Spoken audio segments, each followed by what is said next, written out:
快乐不整虚的，咱的评价都是真的。感谢帮我们发现好去处的大众点评冠名播出。番茄是个宝，茄皇错不了。感谢约一颗阳光番茄在里面的茄皇联合赞助播出。颜值饥客鲜满10分，感谢颜值下降但鲜味爆表的海天博颜特约赞助播出。可口可乐一生元气水，快乐不卡顿。本节目由可口可乐行业赞助播出。乳铁蛋白加乳脂球膜，助力宝宝体质双优。感谢真心守护宝宝成长的美蛋陈兰珍赞助播出。好网络就选中国移动，本节目由指定产品中国移动赞助播出。咔嚓咔嚓，一起脆翻天！本节目由美味酥脆、有料有趣的雀巢脆脆鲨赞助播出。一场仅朋友可见的线下聚会即将开启，打开效果小程序即可参与限定活动。第二赛段叫做双擂之战，第1场的擂台赛即将继续。哎，你敢信吗？我有颜粉。那么做就像是处疯了。我学坏了，我跟你说，学坏一出了，你背叛了队伍。还是要接纳真实的自己。这个事儿吧，与其反思自己，不如指责结构。每次看不了别人好。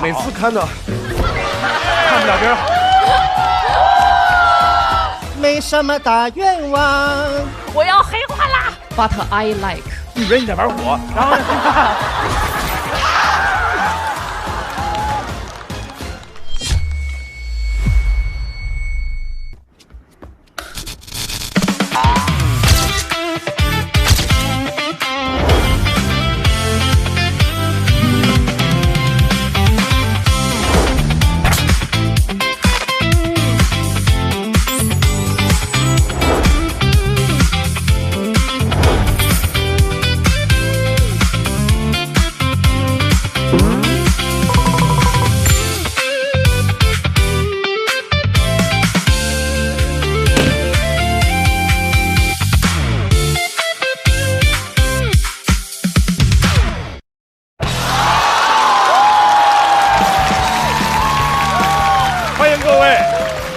不整虚的，咱的评价都是真的。感谢帮我们发现好去处的大众点评冠名播出。番茄是个宝，茄皇错不了。感谢约一颗阳光番茄在里面的茄皇联合赞助播出。颜值7克，鲜满10分。感谢颜值下降但鲜味爆表的海天博颜特约赞助播出。各位，我们第二赛段叫做双擂之战，第1场的擂台赛即将继续。暂时坐在擂主宝座的是小齐、史岩和瑞瑞，其余攻擂失败的小队呢，目前进入了待定区，但是别着急，这些朋友还是有机会回来。擂主小队是不是能够守擂成功？让我们接下来继续下面的比赛。加油吧！曾经是效果的老员工，在上一场的表演当中对前上司贴脸开大，让人觉得哇，好解气啊！让我们掌声欢迎重新归来的陈小静。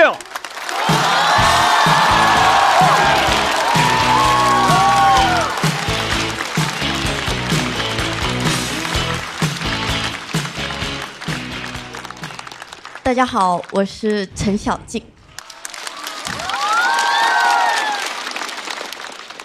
上一场我把效果文化骂了一遍，今天继续，不吐槽公司，吐槽小人。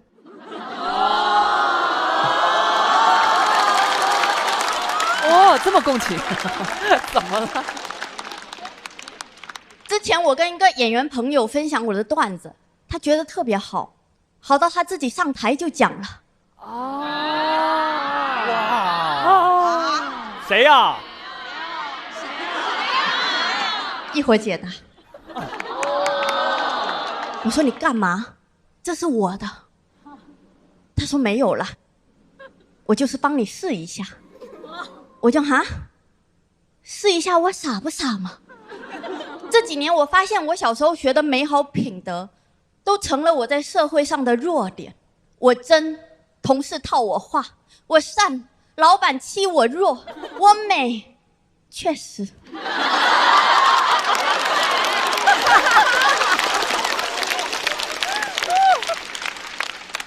以前大家经常叫我笨蛋美人，我还很开心的问，干嘛这么叫人家了？他们说单叫笨蛋没礼貌。人不聪明就会很笨。有道理。工作几年，三观尽毁，心脉受损。我信的背叛我，我依赖的舍弃我。哎呦，所以在我30岁那一年，我决心改变这一切，我要黑化。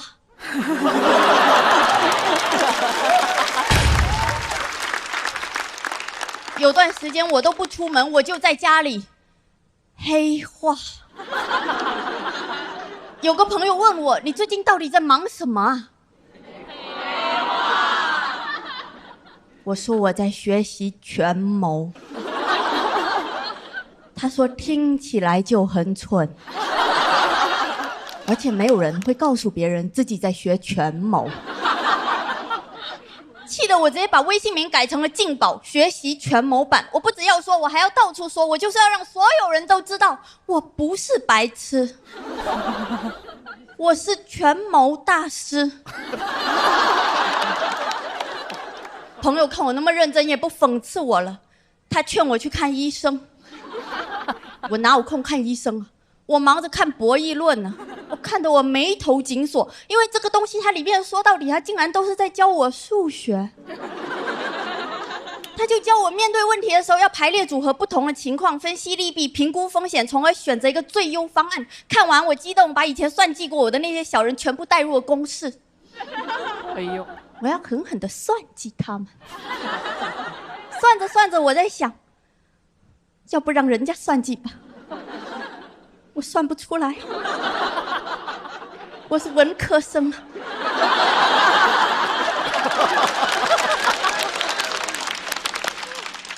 算到后面，我只能说算我倒霉好吧。我突然很佩服那些小人，就之前我觉得人家心术不正，这下我突然觉得人家害我也挺不容易的。真的，你想算计，你要先会算，你要做局，你要先会做题。难怪说学好数理化，走遍天下都不怕。学不好数理化，你就只能像我一样相信星座和八卦。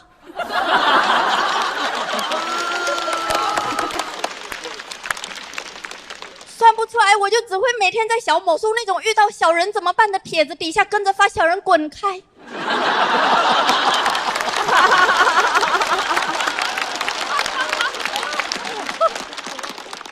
小人远离我，此局已破。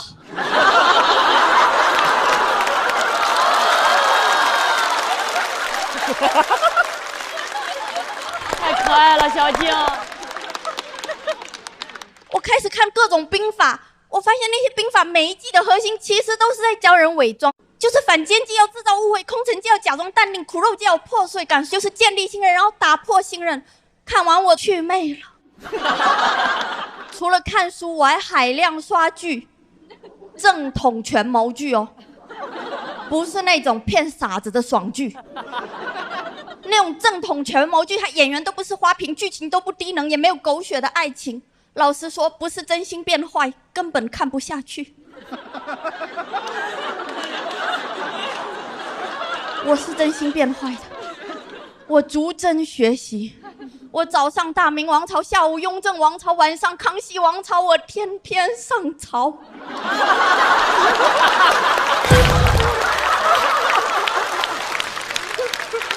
比上班累多了，每天就在那边揣测生意，而且很多地方根本就看不懂。看完剧，我还得打开视频网站看2个小时的名师解析。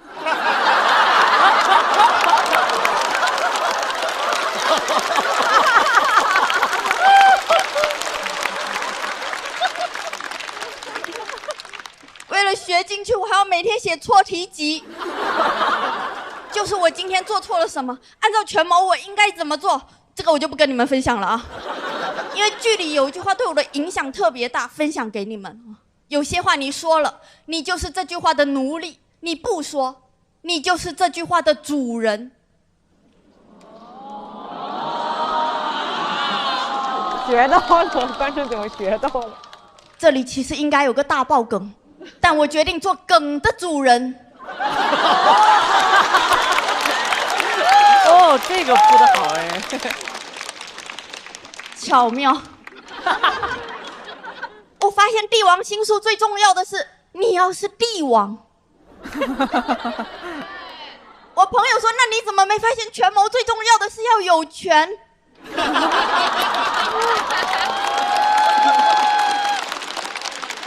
醍醐灌顶，没有权有谋用。有谋用啊！那我们普通人不学权谋，应该学什么呢？我想到了，学维护权利。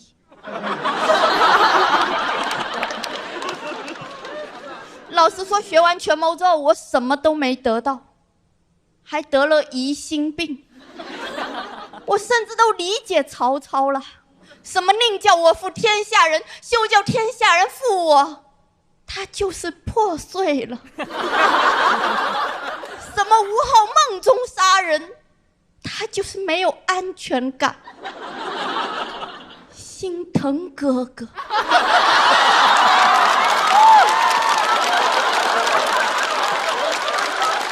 好像在演网剧。前段时间看《藏海传》，我观察到这种权谋剧的节奏其实主要分为3部分：隐忍、复仇、释怀。我发现我3部并2部，我隐忍然后释怀。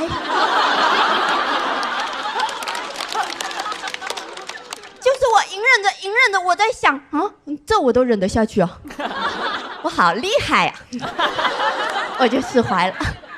我把这个分享给朋友，朋友说好厉害呀、学成了窝囊废。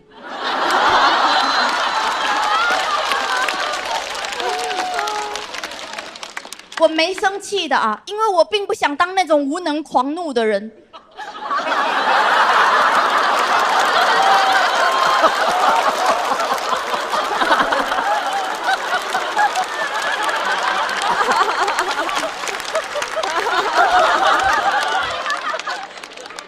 所以我都是无能狂原谅。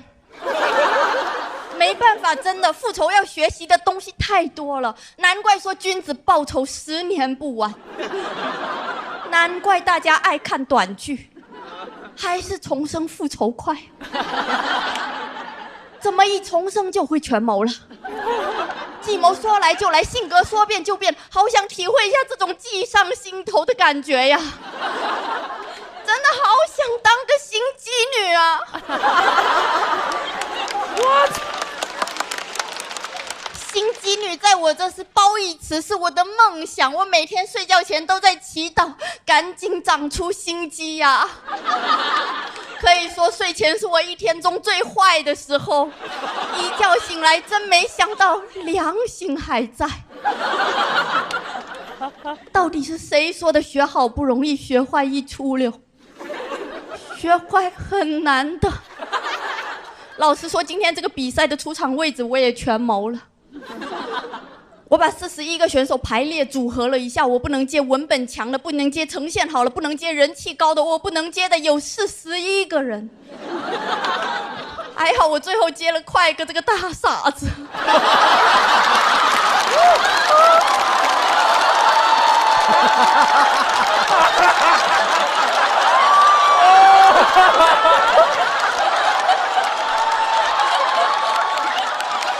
感谢块哥的科举。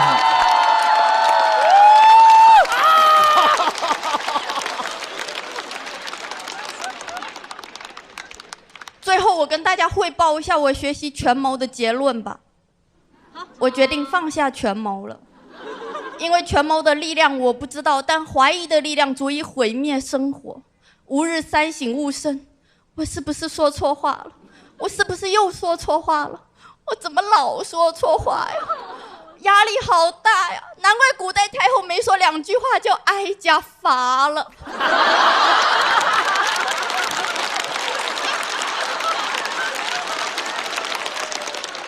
我顿悟了，如果一切都可以被算计，那我要相信，我相信因果，相信好人有好报，因为除此之外，我不知道怎么去约束别人了。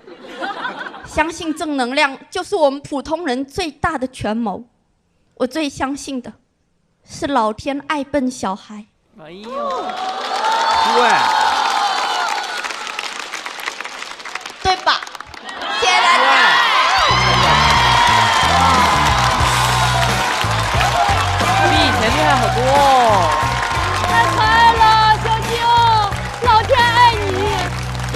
抓紧时间，为小静刚才的表演投出手中宝贵的一票。投票倒计时。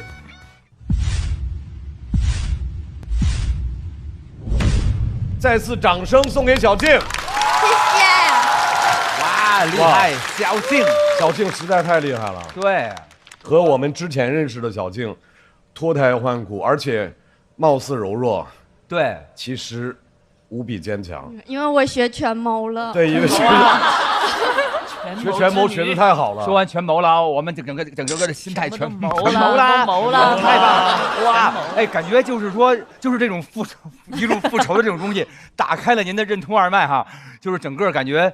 就是怎么这么有趣啊？就是因为越说到后边就感觉生活也许欺负了你，但是你感觉就是特别卡通的，要报复这一切那种感觉。上回感觉像那种暗黑女王。对，我心里就是那样子。对，这一次是血色的浪漫要开始一点点要上来了哈。但是他又不报复。对啊，他没学会啊。因为报复很难，复仇要学习的东西太多了。而且我想说的就是说，善良才是最有智慧的，因为这个世界上出现过无数很有权谋的人了，很厉害的人了，但是这个世界到今天这一步，大部分人还是选择了善良，说明这个世界是因为智慧让善良到现在的，所以说智慧就是善良，所以很重要。我觉得好厉害，因为就是我感觉他有能力，就是他说一些可能。这个话题换成别人来说，会让人觉得讨厌，会让人觉得有种就是有那种卡通感特强。对，但是从他嘴里说出来，你会觉得哇，好好玩。你会觉得这一切在他身上又合理又好玩又可怜，有一点。而且那个发音特逗，我要成为大吃，对，大吃一顿。对，因为我觉得就是小金老师他刚才这一段的这个文本，从尤其是偏中部一直到后面，真的是醍醐灌顶。我们的最强的感受力，就反正我所看到的，就是他从发自内心的想要去黑化也好，学权谋也好，我要变坏，我要黑化啦！真的是发自灵魂的一股，就是真的很认真的，就是没有在跟大家开玩笑。但他去了解权谋，在了解这一切之后，最后放下的那个释然，其实我觉得这一点上其实蛮打动人的。就是无论如何，我们在做着自己手头喜欢做的事情，只要我们的心里面是坚持的那份小小的善良，就会有很多的一些好运在眷顾我们。就是虽然对，那显然能看出来，我也是相信，是必须的，相信的力量。对，因为有一个点特别悖论，如果一个人特别有心机，别人就会知道他有心机，所以就不会对他特别善良，你明白吗？对，所以他就变成了一个。就是说，你有心机，别人承认了之后，大家就不会那么对。真正有心机的人是不会让你发现他有心机的。哇！当你发现他有心机的，都是因为他很蠢啊！真的吗？当然了。你是在骂谁呀？不知道。赵成老师受过伤。我要黑化。来，卢宇老师。我觉得小静这一段非常难。难的地方就好，我就不用讲了，太好了。我觉得太难了，因为他讲的所有的一切是没有发生的。他讲的一个人在大脑当中自己跟自己的对话，自己跟自己的思考，是一个我们生活当中每天会琢磨，但没有人敢去干，或者你也不愿意去做的一件事情。这是一个难，因为你无法去叙述。你一旦叙述，你可以有人物、有时间、地点，如何做的，为什么，就会活灵活现，什么都没发生。这是一个难。再有一个分寸。因为虽然讲到心机或者心机女这3个字，我们都会有共鸣，但是如果小静不是小静，另外一个人、另外一个样子、另外一个语气、另外一个感觉，我们未必能够瞬间全然共情她，你可能会有点排斥，说：“哎，我不是那个样子。”是的，谢谢哇，这是善良美好的力量哎。我现在心里就是重新升起了对偶像剧的热爱。就是我特别想看一个偶像剧，就是像小静这样的笨蛋美女，然后身边有快哥那样就是历经沧桑的慈祥笨蛋，然后还有像小杜这样很有正义感、愿意为别人撑腰的。好巧的人生啊！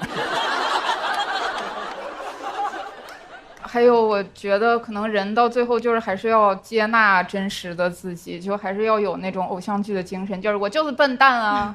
就是我就是笨蛋才会喜欢你。哎呀，就是要有一点恶心别人的精神才行。对，苗苗你变了。小静，我跟你说我真实的心态，你这2段好到我都不敢看，因为我们认识10年了，认识那么久，所以每次看不了别人好，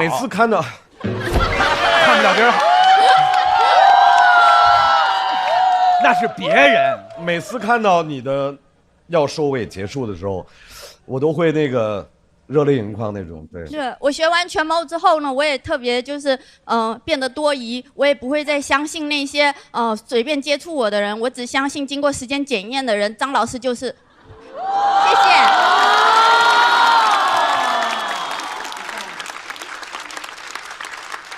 来，我们来看小静在她的表演之后得到的票数。200以上。小静可以200以上，对，肯定。我觉得一定200以上。我觉得190左右哎，我觉得肯定200。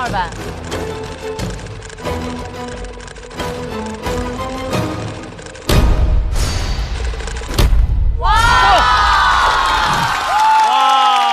，203。哇，他这一季也好强啊！对，哇，太好了，太帅了，好厉害啊！来，小静回到自己的队友身边，再次掌声送给小静。人疯了以后就入无人之境，对吧？对。太厉害了，太帅了，站住了。特别可爱，就是只有动画片里的一个坏人说：“哇，要统治这个世界，所有的人都要听我的。”我要黑化。我希望他后边能找到不同的角度，去用这种就是假装要当一个坏人，但是内心极其善良，然后这样做一个非常卡通的坏人，是真的好玩的。哦，我每天早上会听那个《资治通鉴》和《恶女修炼》，有那种恶女速成攻略，学坏，锻炼匪气，要追求权力和地位，然后不要有讨好感，眼神一定要坚定自信。我觉得受益匪浅。小人研究，深度研究小人智力的角逐。其实小人是很值得学习的，你看，还有各种非常厉害的精神。你看，其实我越看越破胆，我要当个小人。当小人，真的很累。小人好复杂呀，一看就困，真的很困。好想当坏蛋，真的好想当坏蛋啊！我坏，我最坏啊！我城府深，心机重，我谎话多，我的天下第一坏，谁敢惹我？嗨，小静，正想找你呢。周深老师啊，我黑化，这哪有人直接说自己黑化的？我就是要说，我让所有人都知道，我懂权谋。好，这是给你的伴手礼。减盐不减鲜的海天薄盐。哦，你是要告诉我，一个有城府的人要学会少盐？少盐？哦，我确实是想送你海天薄盐，毕竟它不咸又很鲜，健康又美味。哦，你是要告诉我，要学会平衡？啊，小静，还给我吧，还给我吧！马上要上场的这位朋友，既是新朋友，又是老朋友。他热爱音乐，同时也心系喜剧，还跨界。让我们欢迎白小白。白小白。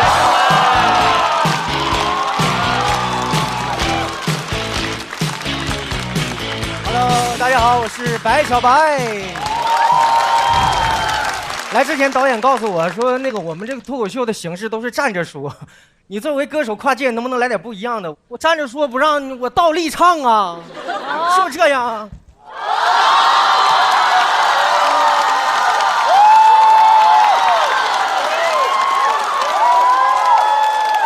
没什么大愿望，没有什么需要干。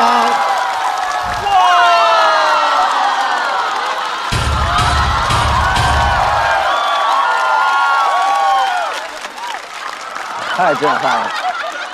我是职业歌手啊，知道为啥只唱2句吗？版权明白吗？啊，跟他没关系，主要我挺不住了。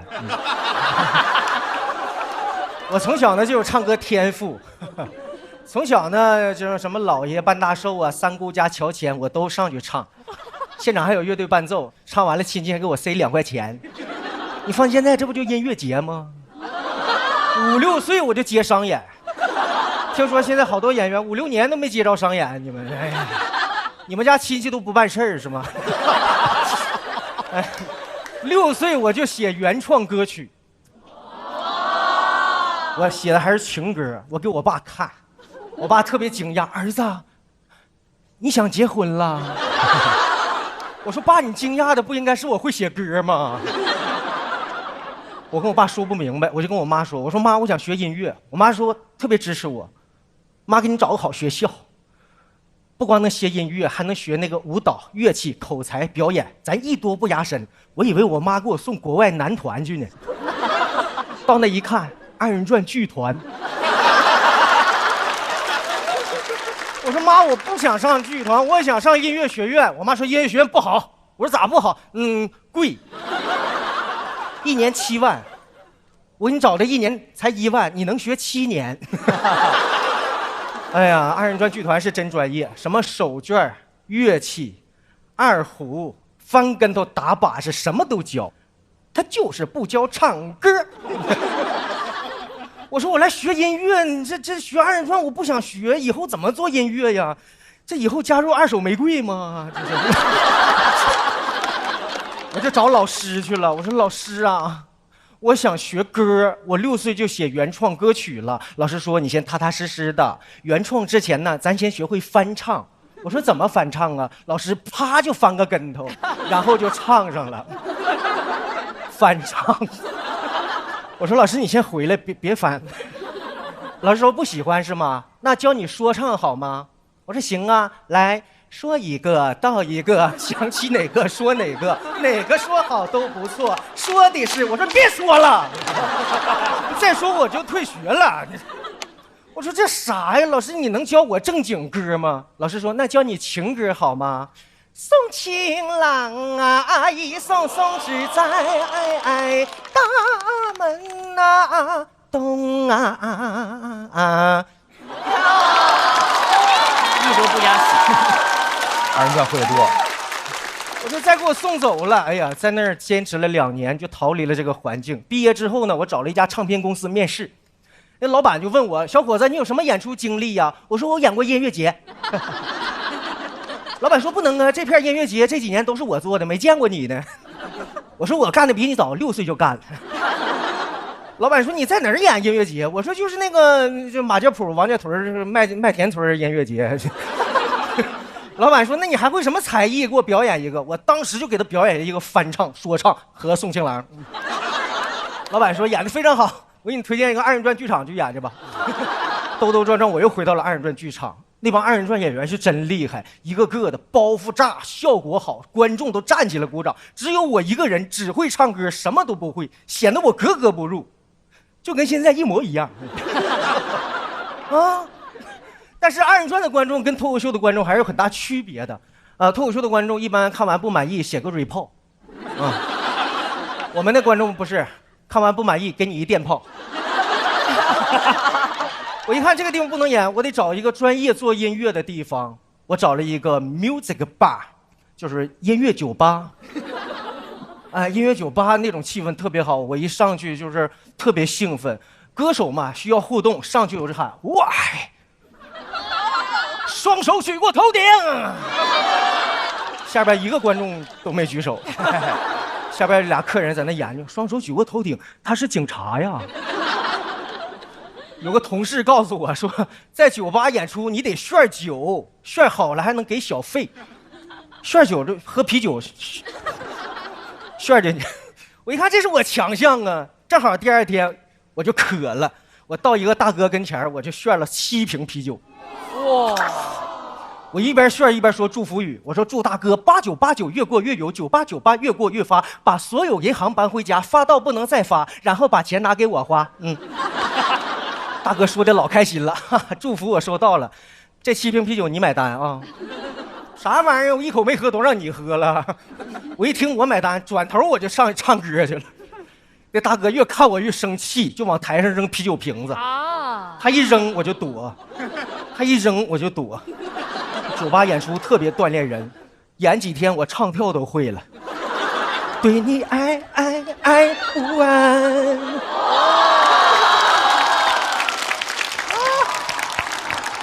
绝活脱口秀。我一看这地方演出不行，太危险，我找一个讲文明且高大上的地方吧。我找了一个 shopping open show， 就是商场开业，门口放个破舞台，铺2块破地毯，还有个充气小人儿，风一吹就这样。见过吗？哎，老板要求我演满40分钟。老板呢，为了招顾客，就给我买了一堆洗衣粉，就让我发福利。我一边唱歌，我一边喊：“谁要洗衣粉？谁要洗衣粉？”那是我第一次感受观众的热情，都往台上爬呀！啊！我要洗衣粉。我正感受观众热情呢，天空突然就下大雨了，所有人都进屋了。我一边唱一边喊：“啊！谁要洗衣液呀？谁要洗衣液？”因为演出时间没到，我就不能下台，所以说呢，我就一直站在台上。那是我人生的至暗时刻，头上淋着雨，下边没人看。当时我已经哽咽到发不出声音了。我回头一看，音响师把音箱都搬屋去了。我说：“你干啥？我演出呢。”他说：“那个你演你的，我这个东西泡水就废了。”所有人被狂风暴雨都卷进了屋里边，现场只有一个人陪着我，就是他。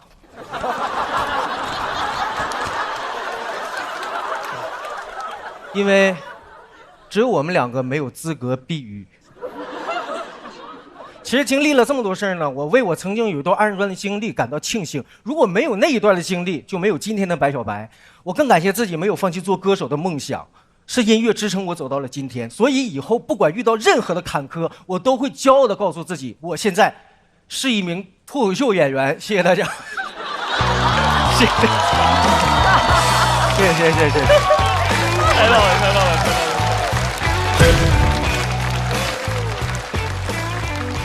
锁票倒计时，再次掌声送给白小白。谢谢。小白今天演的有点紧张吗？还行，就是有点乱，因为前面太精彩了啊。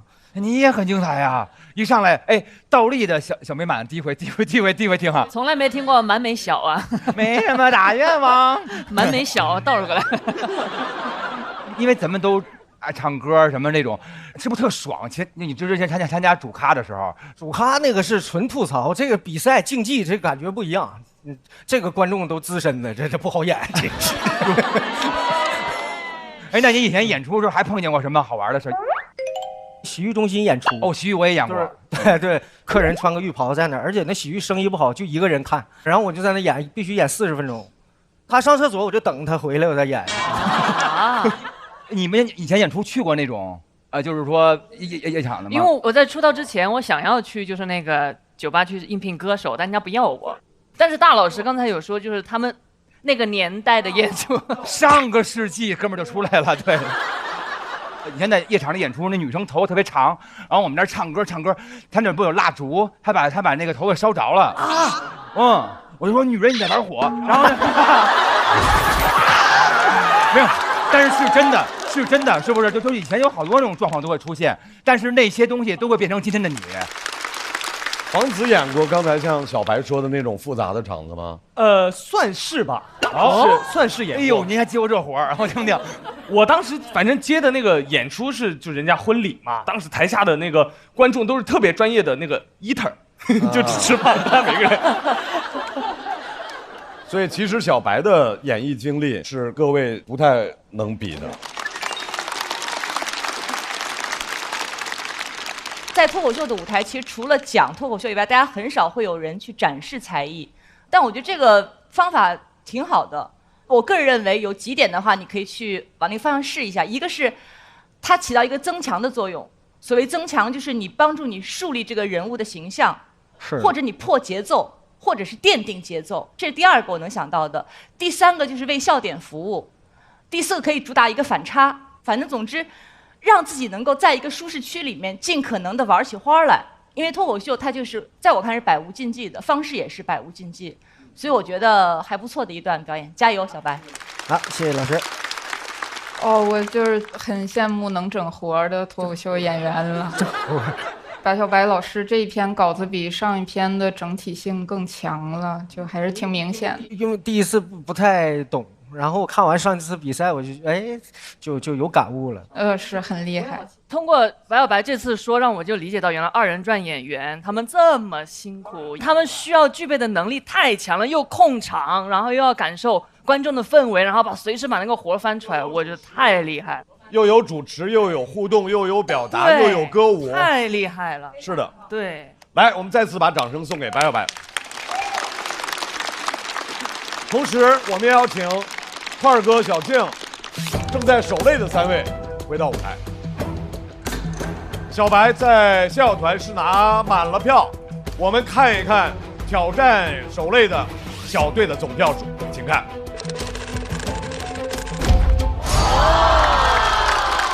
你看，我每次都这么少。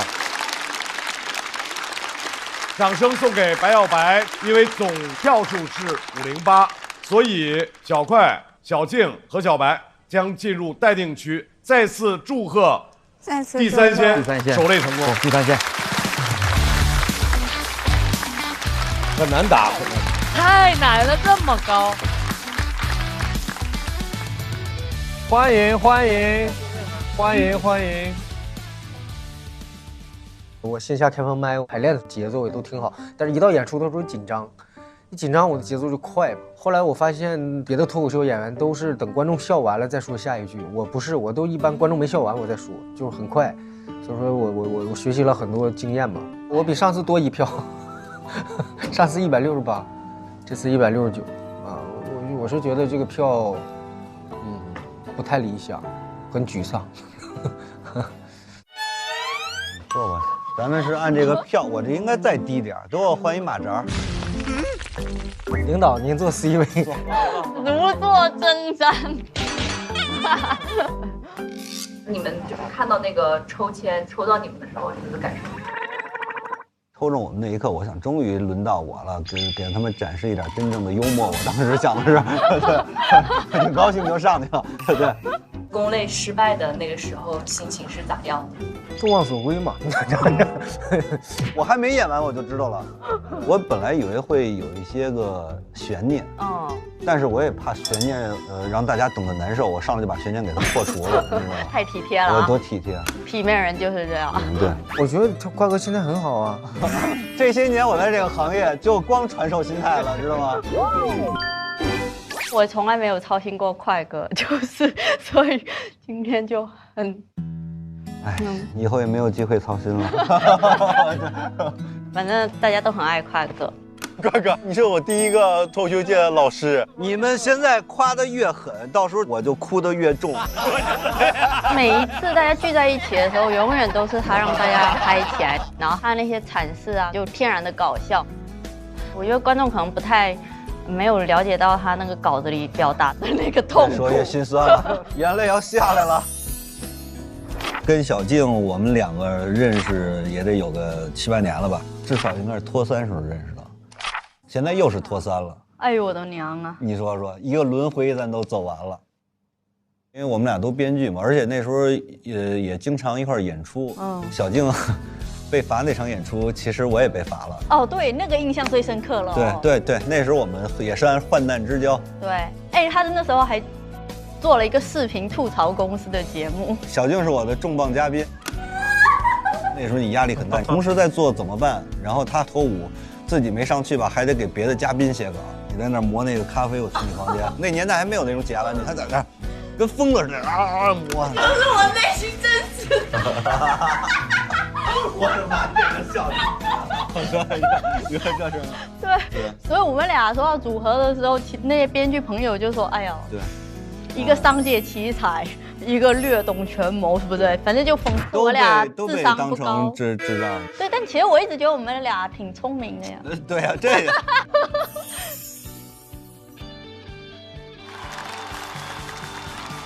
他说我还有8种病。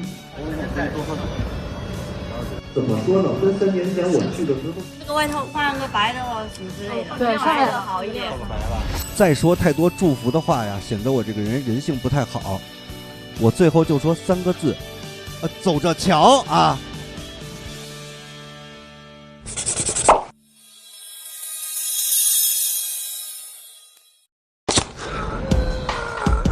这榜牛啊！我要好好体验一下。火锅不够，还有还有烧烤、米粉、早茶、小笼包、湘菜泰餐。再玩点啥吧？贝拉达，还必须得坐一次直升机。哥们儿，是大众点评必吃榜和必玩榜啊！真实评价靠得住，这榜确实牛。来，第3圈选择，来吧。有缘香。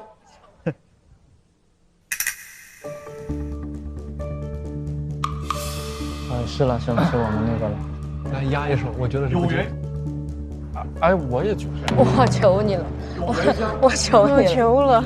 你没选上啊？我认真选择。阿修大国手不惊云。我为什么？你不想上吗？哇！不惊云啊，我俩就猜对。阿修被抽到的公类小队是阿修、步惊云、大国手。本队第1位要出场的演员，成功的打破了次元壁的阿修。阿修，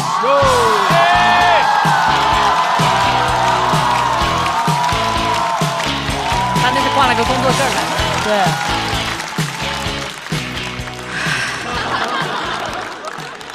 感谢大家，非常感谢你们。介绍一下，我是阿修。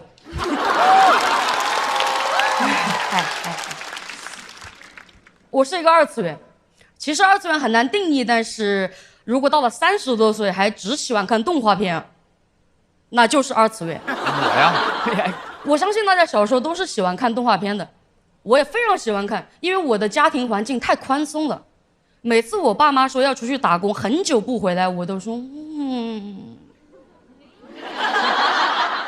我天天看入迷了。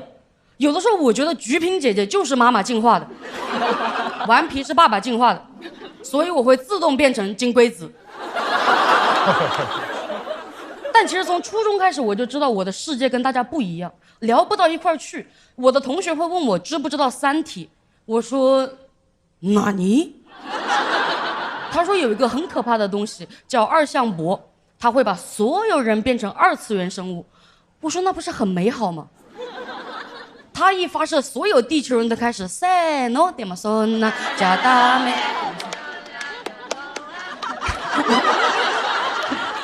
谢谢，谢谢。这首歌叫《恋爱循环》，我的同学们也在循环恋爱。只有我是28岁之前都没有谈过恋爱，因为在我的脑子里，爱情是注定的，就是你遇见那个人的时候，你们2个人手指会闪光，眼睛会变成星星，会有一阵风适当的吹来，花瓣落下，2个人头发都被吹起，一个人说啊，一个人说哈，这是爱情。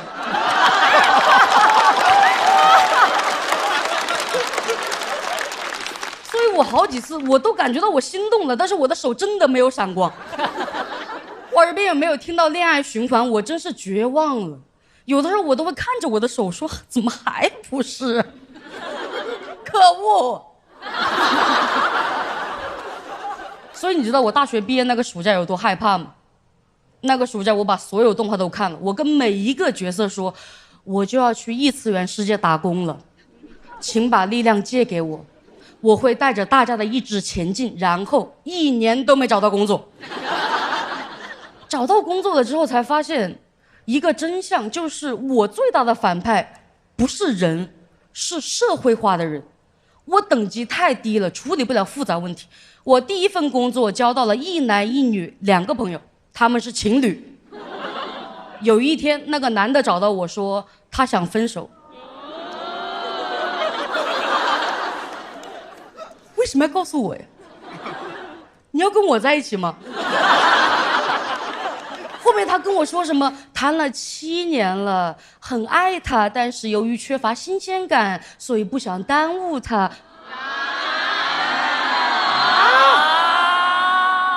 我当时听不懂。那天我们2个人的对话有点像陶喆 remix， 就是他在那咚咚咚，我在那哦啊啊。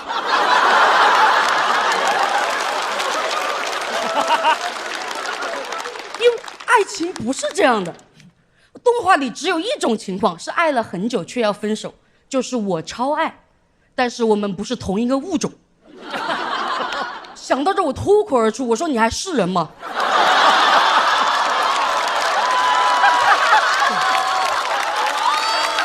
哦，他这有点可爱。他走了。第2天，我的女性朋友也过来跟我说，他也想分手，真是够了，你也想跟我在一起？能不能放我回去看动画呀？我说真的，你们2个太复杂了。后来他们结婚了。好，我不是人。你们也不想跟我在一起，你们2个锁死吧，让小五他奶奶给你们俩锁死。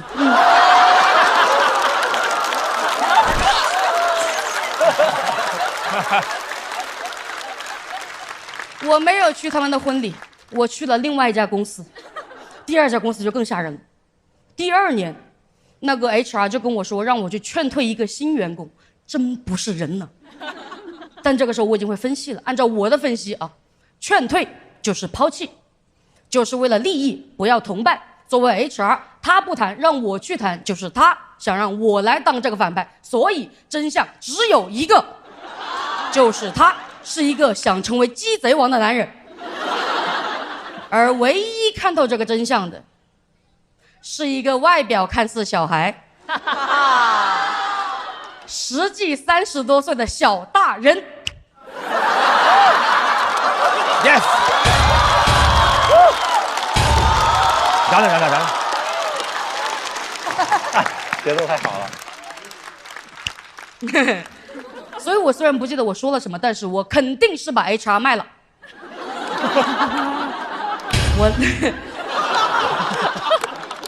我当着那个员工，我把邮件念了一遍，然后我说，他们想让你走。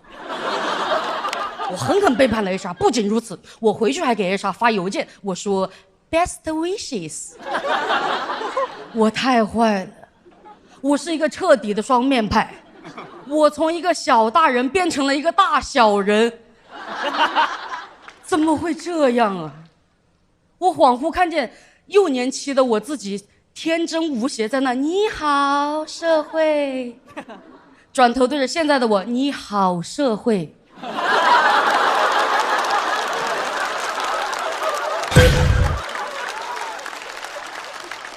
我好想回去，我真的很想回到那个纯粹的世界，因为动画里只有好人打坏人，现实是坏人让好人打好人，甚至让朋友打朋友，还要叫脱口秀和他的朋友。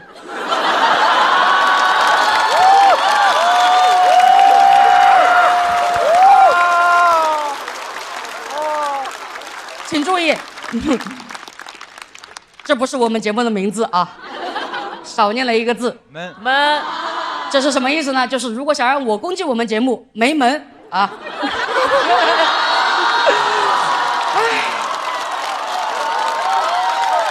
给自个儿留后路，上过班。我也进化了，真的，我早该进化了。我现在的自我认知是一个2次元带点复杂，3次元带点童真，2.5次元。我为什么感觉我早就应该进化？因为我发现我童年的朋友们也早就变了。童年的智慧树下智慧果，现在红果果变成了短剧平台，绿泡泡变成了聊天软件。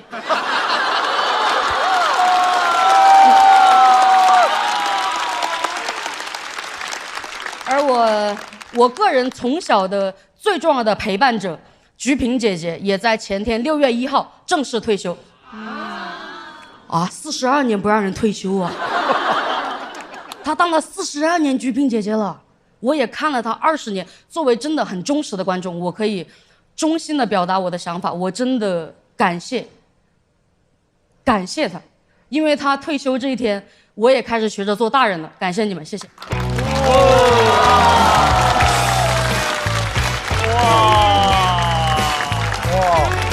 表现太好了。阿修的投票倒计时，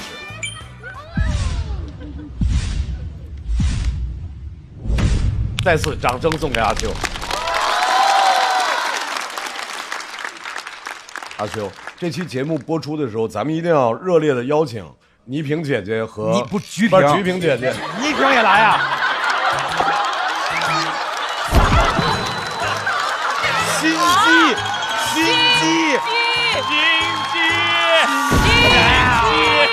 机小刚，多来一个萍姐姐没什么事儿啊。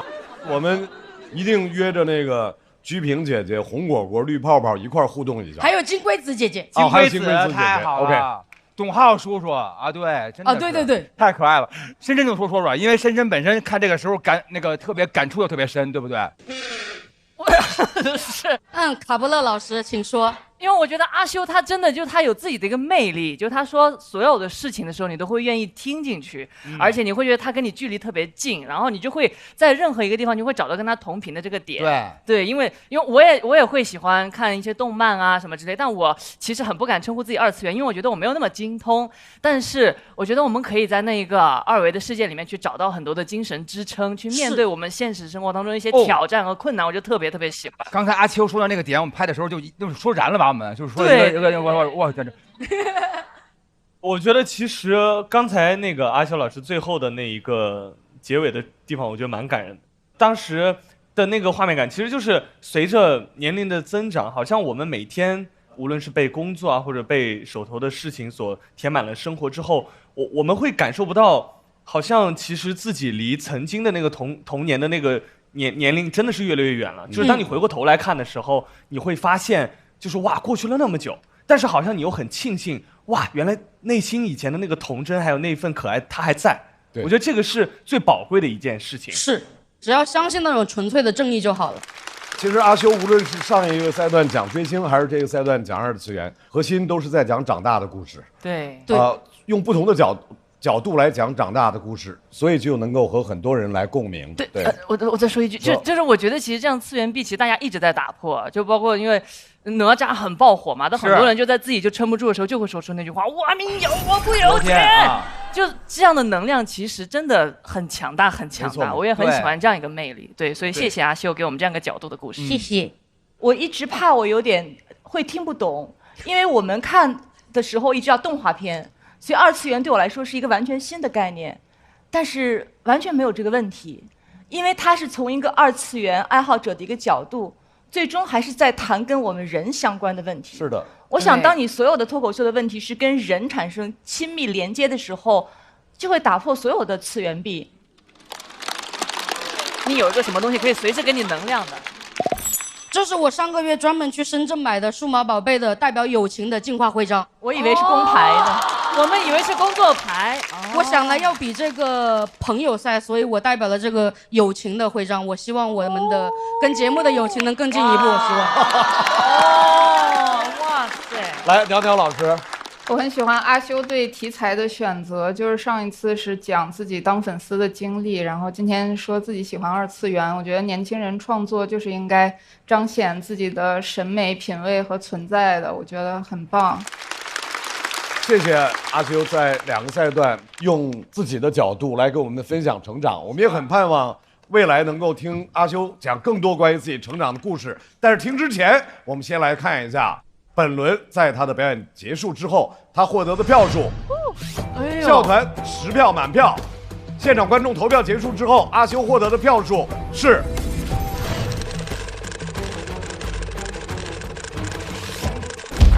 198。掌声送给阿修。可以。不止。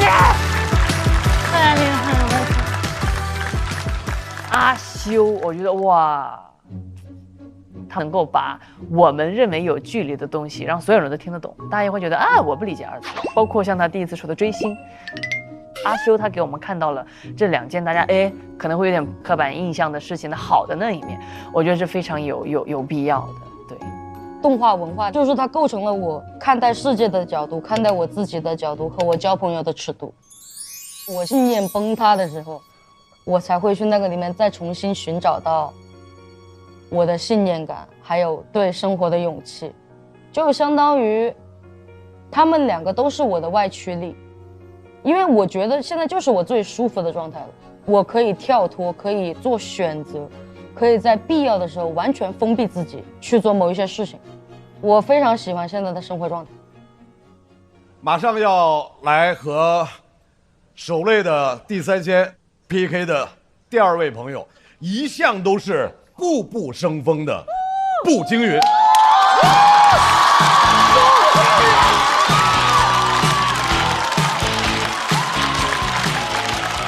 Hello， 大家好，我是步惊云，大家好。谢谢。现在经常一上台就被观众夸漂亮，还漂亮，没有硬要的意思啊，其实挺不习惯的，因为坦白讲，我整过容。就我现在这张脸基本上都动过啊！我知道说到这儿你们听不进去我说啥了，都想仔细的看看我。我跟朋友也说了，我说我整过容，他听完很诧异，说啊，不应该吧？整容脸不是那种很漂亮的吗？我说朋友不是那种很会提供情绪价值的吗？其实我从小就知道我自己长得不符合审美，我以前是单眼皮、塌鼻子。我们全家都是双眼皮，所以那会儿小时候老有亲戚会问我说：“哎，你眼睛怎么这么小，还这么单呀？”我总不能说你嘴巴怎么这么大，还这么欠呀？那小孩就答不上，就只能在那受着。我小时候看电视、翻杂志，里面有很多美女哦，都是大眼睛，哇，她们那个眼睛大的呀，真是大到我了。我小时候看一部剧叫《还珠格格》。里面所有的主角都是双眼皮，那丫鬟也是双眼皮，连剧里那匹马都是双眼皮，气得我当时就瞪大了双眼，发现瞪不大，撑大了鼻孔真撑大了。上学也没人教我什么多元化的审美，老师嘴上说，同学们一定要注重内在，心灵美才是真的美。但初中体操队形比赛的时候，他就把漂亮的女孩都放第一排，我们那种不好看的都站后面。当时我就站在后排，咬牙切齿地原谅了所有人。谁让我心灵美呢？我总不能直接冲到前面拍拍那个最漂亮的同学，我说你后边去，没看出来我是心灵美吗？那么做就像是抽风了。抽风了，这个有点好笑。我那会儿经常想啊，为啥长辈、老师都是夸别的孩子漂亮？但夸我聪明，为啥站在最后一排的那些同学里就我最敏感？哎呀，这个丑人开智早，真是雪上加霜呀！整个青春期我都留着又厚又长的刘海，就是想遮住自己的眼睛，下面再用校服袖子捂住嘴。咋说呢？遮住2/3的脸，露出1/3的自卑。哎，其实连这1/3都不想露啊，但没办法，丑人也得呼吸。终于熬到了高考结束。别人第一志愿双一流，我第一志愿双眼皮。我想家人从小就说我不好看，肯定会支持我的。我回家就说了，我说那个我想去整个容。哎，话音刚落，全家开始夸我漂亮。我姥爷甚至说，哎呀，虽然你眼睛小，但你眼珠子黑呀。我听完2眼一黑，我最后还是自己攒钱去割的双眼皮。但成年之后啊，大家就很体面了，不会直接说谁丑，只会默默的区别对待。我以前上班的时候竞聘过一个岗位啊，笔试过了2个人，一个是我，一个是人群中一眼就看到的美女，我偏要争。现在回想，真是自不量力，只有力量。输了我都不服气，气冲冲的跑领导那儿质问，我说凭什么？我笔试成绩比他好哎。领导说啊，因为他形象好。我说形象好咋了？还形象好？行吧。出门就后悔干嘛呀？这下形象没人好，脾气还比人差。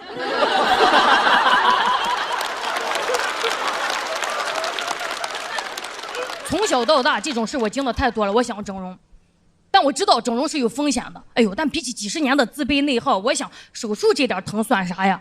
哎，但是整容真的是个无底洞。我当时割完眼睛是大了，大到一眼就看到鼻子不行。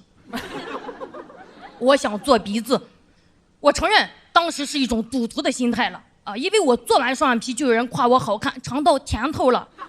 我想既然已经美了，要不再美一把，再美最后一把，要不直接梭哈吧。哎，万一真能实现美貌自由，那就金盆洗脸，这种地方再也不来了。当时躺在手术台上，那个灯啪的亮起来，很刺眼，挺紧张的。我心想跟医生开个玩笑，破一下这个气氛。我说医生，哎，一会儿做完我会比这个灯还亮眼吧？医生没说话，直接把我全麻了。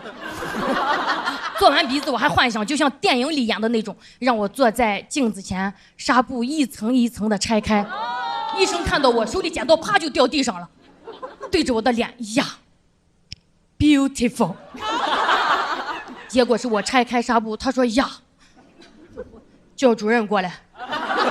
我下觉得不对劲，我说啥意思？他说你先别着急，我就知道我得急了。我赶紧起来看镜子，我说怎么肿成这样啊？感染了。我当时后悔的要死，我心想为什么要赌这一把？我心想我收手了，我不玩了，把我的心灵美还给我。医生看我那样，赶紧就安慰我说：“哎，你放心啊，我保证修复，能修复到你之前没整的样子。”啊！我说啊，我整容图的是个过程啊。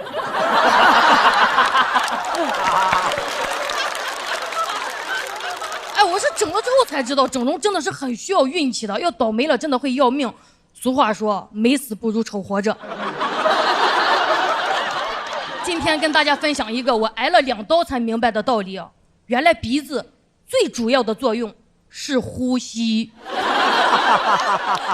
我现在说实话，比起动刀子，我更想动脑子了，因为发现手术刀再快也没有审美的风变得快。我做完双眼皮之后，现在说单眼皮的高级了。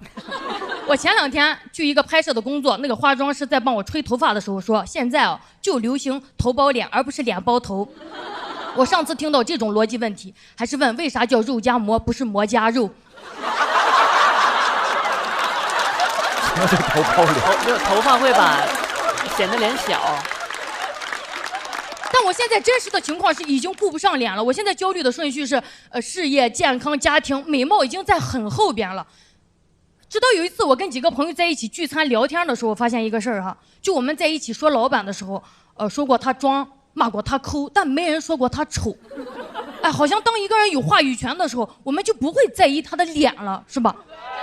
我们现在静下心来，想一想那些很有名的女企业家，我提醒一下关键词哈：空调、辣椒酱。第一反应是不是他们好厉害，而不是他们好漂亮？是啊。谁记得他们是不是双眼皮啊？没人留意他们眼睛，都忙着看他们眼色呢。但是话说回来如果女人要成功到这个份上才能摆脱外貌偏见的话，那也太艰难了。我就在想，我们是不是可以重新思考一下人生的价值排序了？你把颜值放第一位，那就永远容貌焦虑；把事业放第一位，那就得努力赚钱；把快乐放第一位，那你活明白了啊。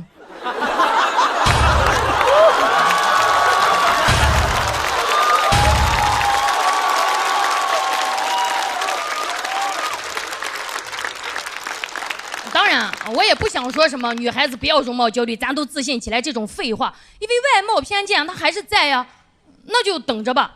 我想等一天，童话故事里小女孩站在那个魔镜面前，不用再说魔镜魔镜，谁是世界上最美丽的人，而是说魔镜魔镜，打开窗帘，我要晒太阳了。谢谢你们，我是步惊云，谢谢大家。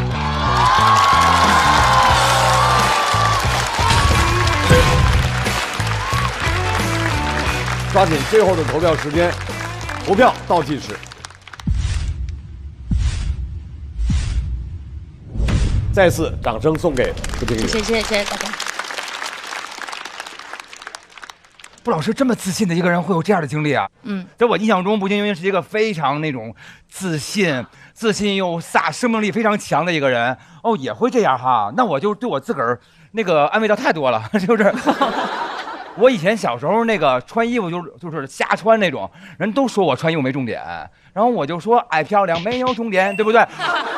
但是您现在是因为这个主题感觉就是说特别有力量，还是说您还会这么想吗？可能从小跟这个经历也有关吧，就是很自卑啊，20多岁就光想着整脸，但现在就没有那个时间了。我们其实很多时候能想起来都不是经历，是我们对经历的解释。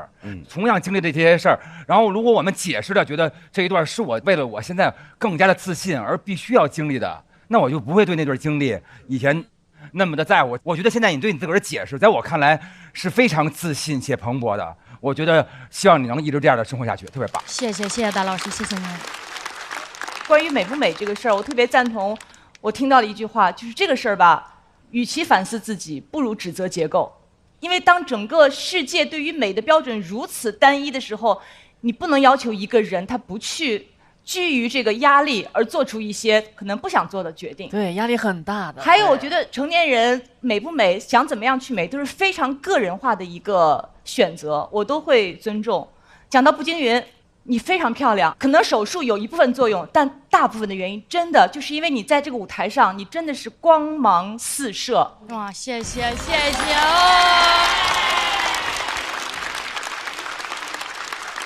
很多时候人们会说成功是最大的医美，最好的医美，但我特别认同，你得允许一个不成功的、长得也没有那么符合大众审美的人，他不用因为自己外貌而觉得焦虑。对。有一点我特别相信，你跟人生很多事儿相比，外貌是特别不值得排在前几位的一个事儿。布姐在创作这一篇的时候，其实心路历程还挺复杂的。布姐有跟我说，就是也是因为一直能感受到外界的压力，才想去做这件事情。但是她又怕自己已经是一个出名的脱口秀演员，如果她在台上说这件事儿，如果造成年轻人又去做了，要怎么办？但如果她说你不应该去做，又觉得好像站着说话不腰疼，因为自己已经做过了，所以这个立场就是很难把握。所以布姐写这篇稿子的时候，就是来来回回改了很多遍，很不容易。谢谢鸟。我就最后一句就特别喜欢这样的对话，就会感觉就是有的时候那些压力真的你很难去完全不看到它，因为那些东西它就明晃晃的摆在那里。但是通过聊完之后，感觉在脱口秀这个舞台去看到了很多就是我们自己心中的疼痛，别人可能会觉得矫情，但在这里被认同这种疼痛，我觉得是一个很幸福的事情。所以非常非常喜欢步惊云老师，谢谢。谢谢周姐。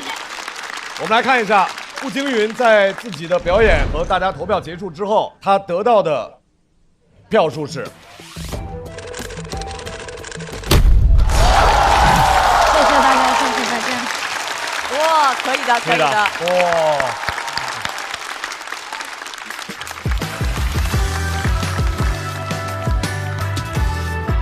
没接住你啊，加油！其实我小时候是一个非常热爱表演的呀，我从小就有个演员梦。我爸说你长这样，你到那儿就淘汰了。我爸当时特别认真，他不是故意伤害我，他说孩子啊，你做梦呢，就那种表情。演员长什么样，你打开电视看看。我绝对不可能对我女儿说出那样的话。哎呦，我女儿跟我整容前一模一样长得，但是我现在每天就是发自内心的夸她。她洗完澡在那照镜子，我说哇，宝贝，你真的好可爱，你怎么长这么漂亮又好可爱？给她夸懵了。她说啊，有这么好看吗？她对着镜子也迷茫了，你知道吧？所以我最后的底为什么要用魔镜梳？我是想说，以后的小女孩站在魔镜面前，她已经不需要再审视自己的美貌了，就打开窗帘，我要看太阳，我要让阳光洒进来，我是一种美好的期许吧。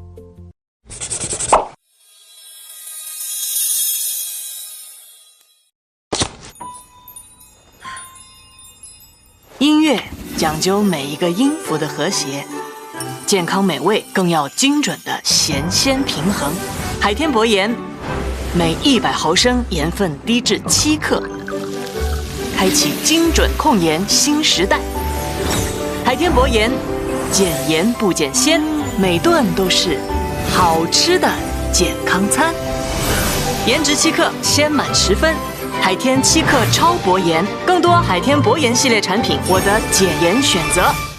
这个小组最后要推出来的是一位大家熟悉的民间哲学家大国手。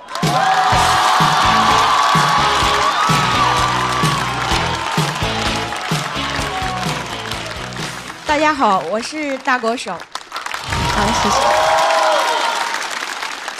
之前我一直都很穷，但很快乐。我有一个庇护所，我之前经常待在一个文化空间，那里会举办读书会、观影会、音乐会。第一次去，我觉得好高级呀，里面全是独立写作人、独立电影人、独立音乐人。后来才知道，独立就是没工作。30个人凑不出5险1金，顶多只能凑够1险。你看到我们就会，我天，好危险！没有5险1金，但有300个借口。写作人天天跟我聊他写的书，我问豆瓣为啥搜不到，他说艺术家从不出版。等会儿我发 Word 给你。认识了他们，我才知道音乐人为什么喜欢留长发，因为真的剪不起。根据头发长度，你就可以判断他穷多久了。到肩膀应该是穷1年了，到腰应该是准备卖了。以前觉得忧郁是一种气质，后来发现忧郁是一种气味。这个我懂。长发男真的很难靠近，因为一靠近就有那味儿了。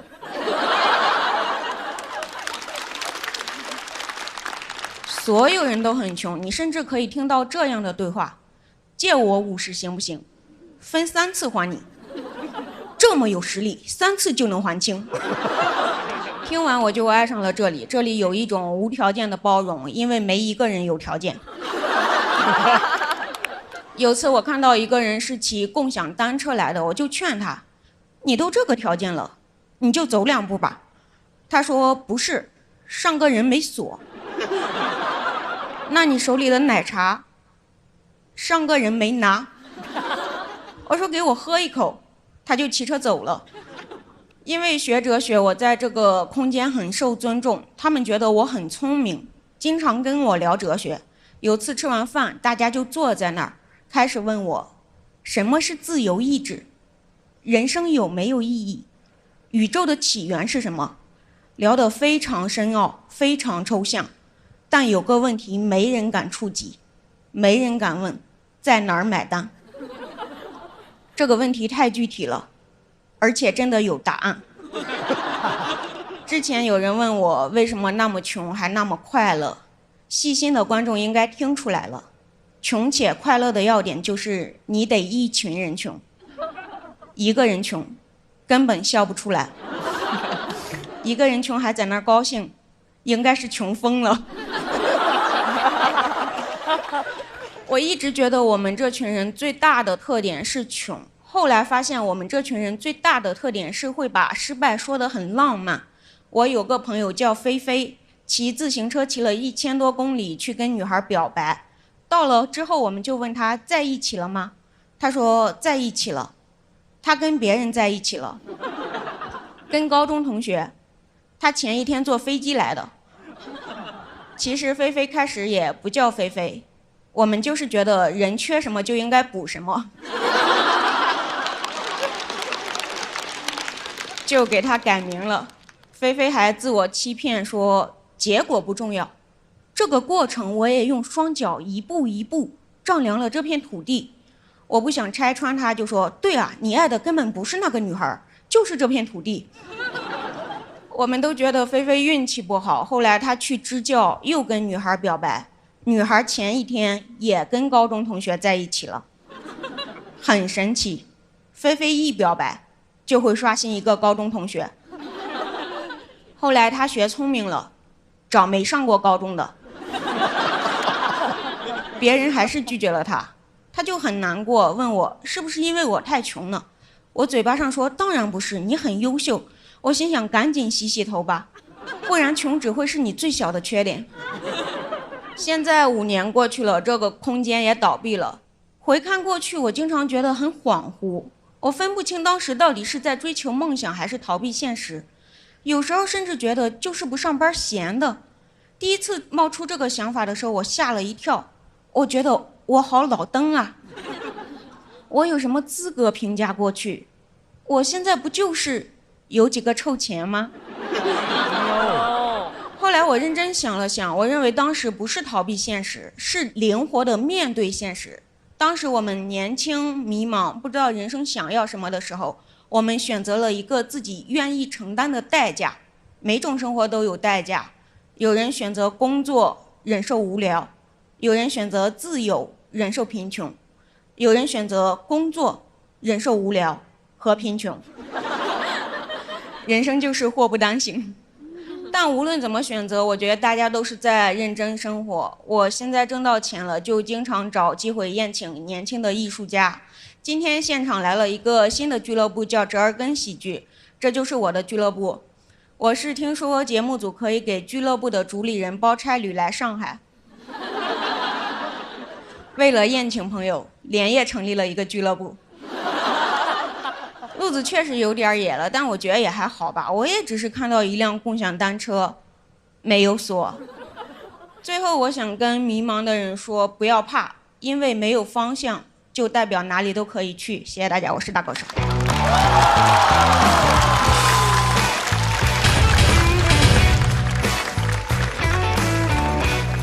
投票倒计时。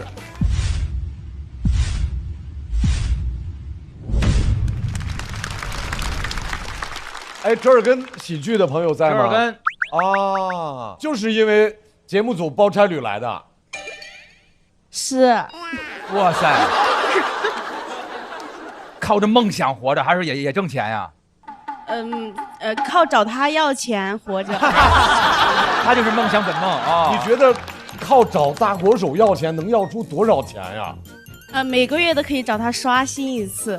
啊。到现在我已经给了他2000块了。4年呀。还有另外的朋友也会给我们钱。你们俱乐部营业吗？怎么一直在化缘？营业的，就乞讨。就是上次他来完之后，其他俱乐部的老板说给他送2张桌子。当我们听完了这个俱乐部的存在现状之后，不由得觉得这小块不错呀，活的。所以所有的俱乐部的主理人们，大家都要在我们周围的其他俱乐部的身上多看多学，看看别人就知道自己活得还可以。再次掌声送给大国手和折耳根俱乐部。我好像没有什么样的资格去点评这种生活。因为如果你没有经历过生活特别巨大的历练，没有经历过特别困窘的时期，好像很难有资格去点评这种生活。但特别感动我的就是他的表达当中都有特别深的淡淡的哲学的思考在。其中最让我动容的一句话就是灵活的面对生活，给我触动特别大。人可能就是这样，就是你到什么山头唱什么歌，随行就市，高有高的走法，低有低的走法。确实，我觉得这可能就是大国手他的哲学思考带给我最深的感受。谢谢大国手。而且大国手其实他讲的这个东西对于我来说是非常燃的，这在我心目中就是我的2次元。因为我之前确实认识一大堆那些玩摇滚的、画画的、摄影的，就特别味儿那帮，就是对，然后而且特别神就是在于，因为这帮人特别喜欢那种病态的天才。但是他们最终学会的只是病态，没有学会天才。对，就是很遗憾的点就在这儿，因为大家都以为病态天才是因为他因为病态很容易嘛。对，关键这天才你没有啊，你就学了个病态啊。但是他能无怨无悔的病态这件事非常值得肯定。其实我听大国手好几回脱口秀，都让我燃起来那种感觉。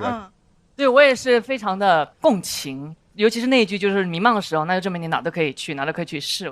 我在18岁自己想要来到大城市，我也试过，就是去卖手机，然后发传单，然后包括那种就是有的那个品牌他会开那个馆，然后他会请那种一天可能100块钱或80块钱，你在那帮他站着看，不要乱掉，帮他摆回去那种东西。那一下我其实是非常迷茫的，但是那一下我就觉得这句话感觉是说给当时18岁的我听的一样，就是你迷茫，那就证明你可以去多试试，你试完之后，也许你就可以找到适合的那个，这是很重要的。所以我就觉得特别的鼓舞我，以及那下让我觉得哦，有人在支持你。虽然隔了那么多年，我才听到支持我的那一句“加油”和“你是对的”这句话，所以非常感谢大国手。一般都有2种故事嘛，一种是苦尽甘来的故事，但苦尽甘来其实也会给读者一点负担的，就觉得哎呀，那要怎么努力才可以甘来呢？但是苦中作乐又是另一种更治愈的故事，所以大国手一直在讲这种故事，所以非常棒。谢谢。大国手手里面没有一盏灯，但是我要很认真的告诉你，上次你的魔旅讲的是自由，这次你的文化空间讲的是生存。如果我有灯，我一定会给。谢谢大国手。我们来看一下，请3位回到台上，我们也请手累的3位来到台上。你别看，我来看，看不看都要看，我念给你听。行，没事的。我们来看一下，在大国手表演结束之后，他得到的票数以及他们这支小队得到的票数，请看。别看，162。这支小队得到的总票数是554票。我们再次祝贺第3仙手累成功。恭喜，太厉害了，手累成功。因为我理解他，确实听到他播客之后，他平时就是把生活放在第一位的一个人。但是比赛毕竟是一个很短时间创作的东西，你如果临时创作，他就会觉得很赶，对吧？对，开他玩笑，就是天天在那熬夜补裤裆的那种感觉。我说你早早补裤裆呀，你非得裤裆那么大了，所有人都觉得难看了，你才开始补，天天补，补的我都心酸，我都想给他戴个那个老花镜让他补。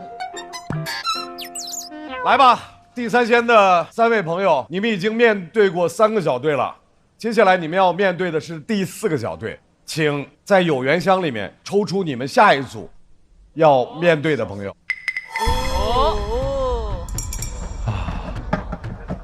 小四爷吧，该来了吧？我觉得应该是我们了，我要把我的被子打开，要开始亮相了。可能是。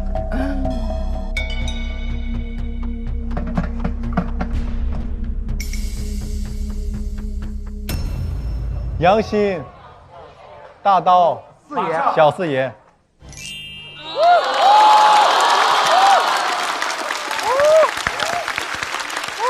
大刀老师又来了，凶活，好了，加油，加油，哥哥！要上场的攻类小队是小前锋小四爷、神奇主妇杨鑫、自成一派王大刀。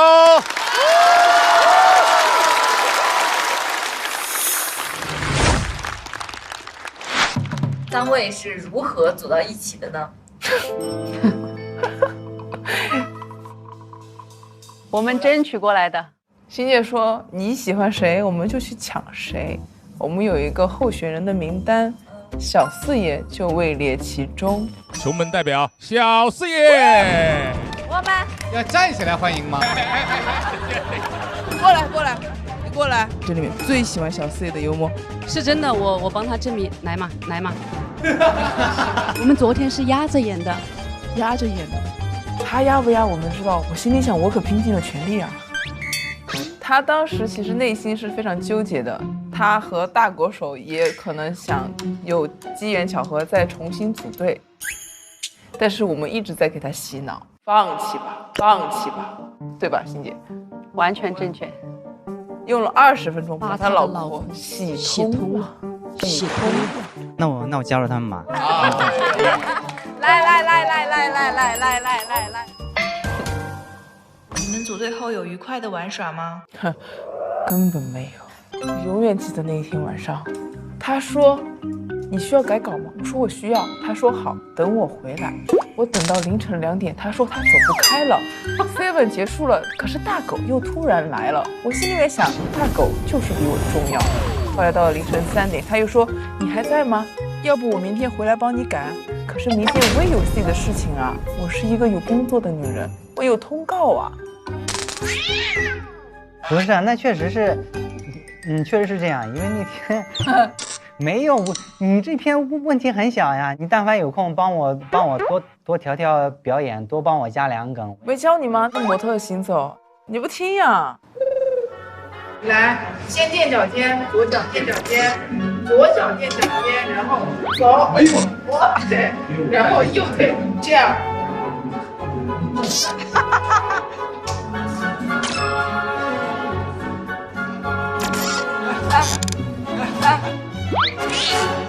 欣姐，你说句话。我每次看到他们2个对话的时候，都是第2天早上了。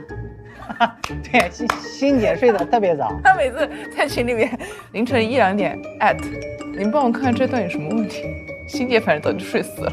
对，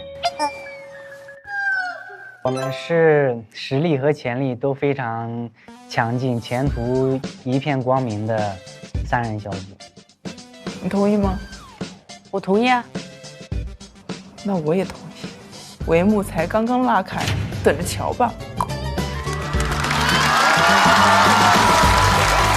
第1位上场的老朋友了，大家都在关心，不知道他现在一天吃几顿饭呢？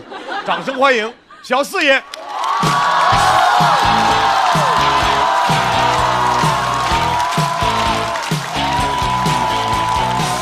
谢谢，感谢各位，感谢。今天主要是想跟大家聊聊身材管理，哦个什么呀？哦什么呀？就感觉不是很可信啊。就是前段时间下了节目之后，总是跟演员一起聚餐吃饭，短短3个月我就胖了20多斤，这就是穷人炸温饱的后果。最烦的是当时身上还不咋胖，都胖在脸上了。别人是梨形身材、苹果型身材，我是锤子身材。当时你要是看我的脸，就感觉我把吃的东西都含在嘴里，也不往下咽。拍 vlog， 粉丝说话可伤人了。我当时正在做饭，有人说我像围裙妈妈，还有粉丝说再胖就取关了。哎，你敢信吗？我有颜粉。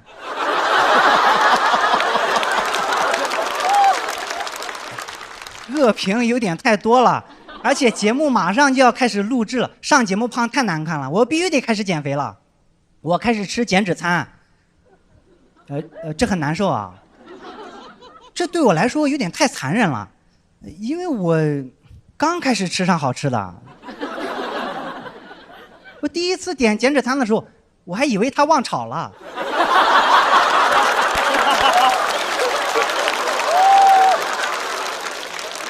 为了瘦得快，我天天吃，但真是一点味儿都没有。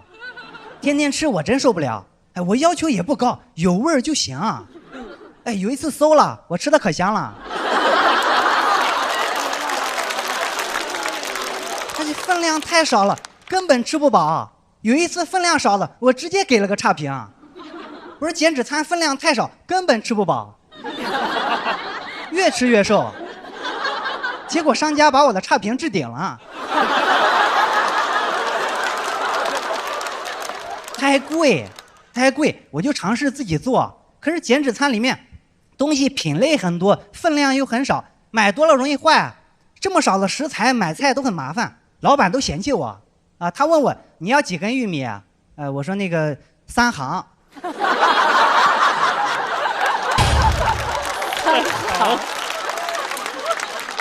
老板白了我一眼说：“你知道做减脂餐不仅要减量，还要减盐吗？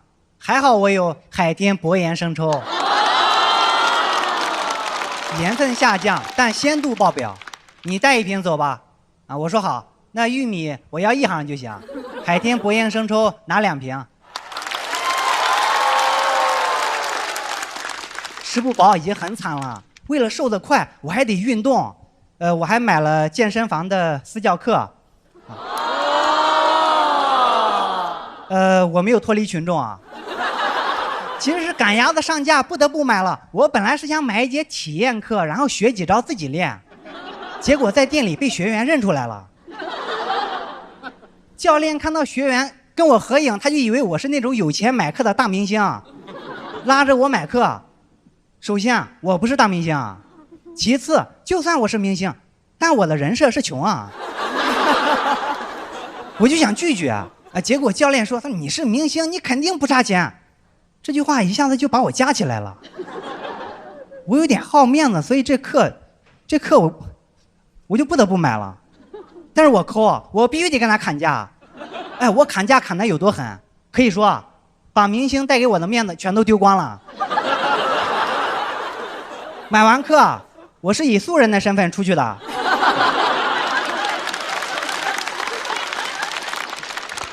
我开始健身，健身真的太苦了。教练安排的强度对我来说太大了。有一次健身完，我直接去卫生间吐了，很后悔啊！早知道吃的东西都能吐出来，我就吃火锅了。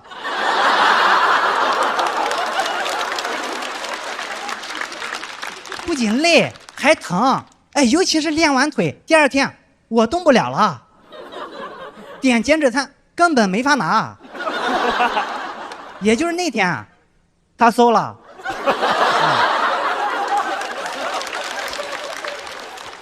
朋友们，我说累那是真累啊，因为我吃过苦。我是农村人，从小帮我爸干了不少农活，但我依然感觉健身很累，跟种地一样累。甚至有时候健着健着，我感觉自己就是在种地。因为教练还教了我一个健身动作，叫农夫行走。我刚听到这个名字的时候，我有点敏感。我真想问他，你是怎么看出来的？那你教别的学员是不是白领行走？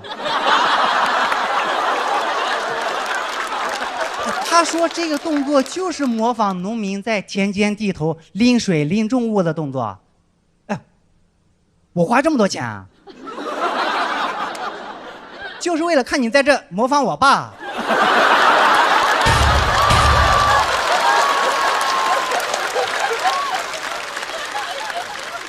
他还给我示范，两边各拿一个哑铃往前走，我一看就不标准。他没把裤脚挽起来。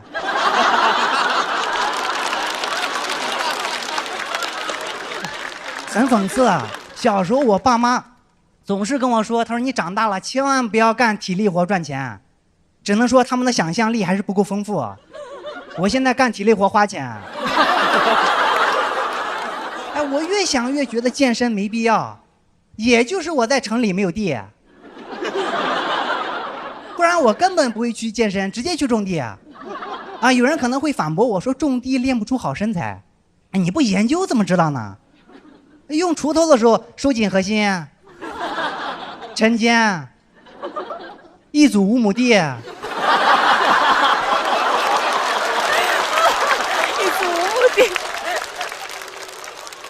每天来5组，不仅能健身，等到秋天还能同时收获小麦和小麦色皮肤。而且健身健完你就拉倒了，但是种地你不白种，你再种点生菜、番茄，减脂餐都有了。这样健身的钱你省了，减脂餐你也可以自己种，你种个地直接把一条减肥产业链全打通了。商家1分钱赚不着，这就叫用小农经济打败资本主义。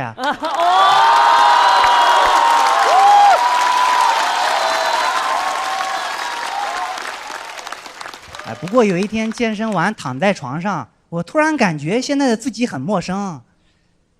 我感觉现在在做的事都是在背刺以前的自己。以前我就想多吃饭，现在能多吃了，我却在减肥。我还办健身卡。去年我刚在节目上吐槽给我推销健身卡的小哥，怪不得我脸那么胖呢，都是被自己打肿的。感觉这些经历就像是我做的一场梦。去年我还吐槽给我推销健身的，今年我主动开始健身，果然人生如梦，梦都是反的。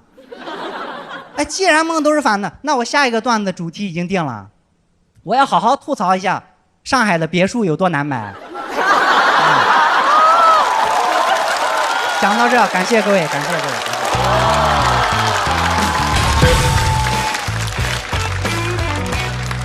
来，投票倒计时。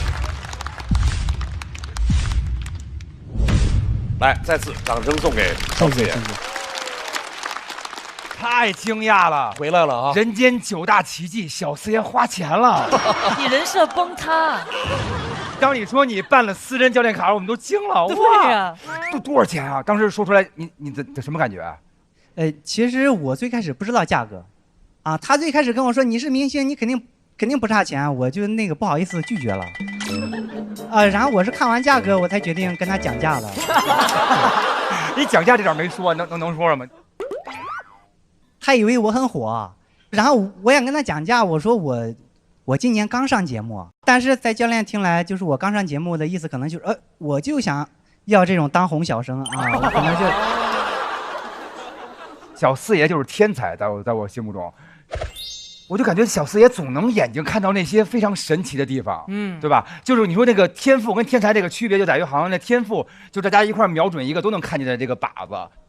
你能比别人先打到，但是小四爷能看见的是别人根本看不见，也不知道那还有一靶子，他居然往那儿打。对，而且小四爷这一点太厉害了，很厉害。他随便任何一件事情，他都可以挖得非常深，然后把底都挖出来。所以是你的所有的素材都是源源不断吗？你看到什么想到什么就立马可以变成你的素材吗？素材是有很多，但是也不是每一个都能写好，因为每个素材其实它的潜力也是有限的嘛。对，有些素材可能你挖的再深，也只能像一个勺子那么深啊。是木勺吗？对。还是那个看舌头那勺子，压舌板。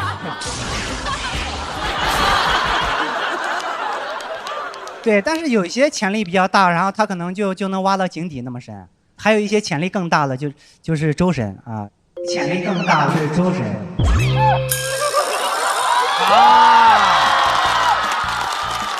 果然是这一年变化太大了，我学坏了，我跟你说，学坏一出的，你背叛了队伍，变化太大了。上一场第一次跟你见面聊天，我感觉你要冲过来打我。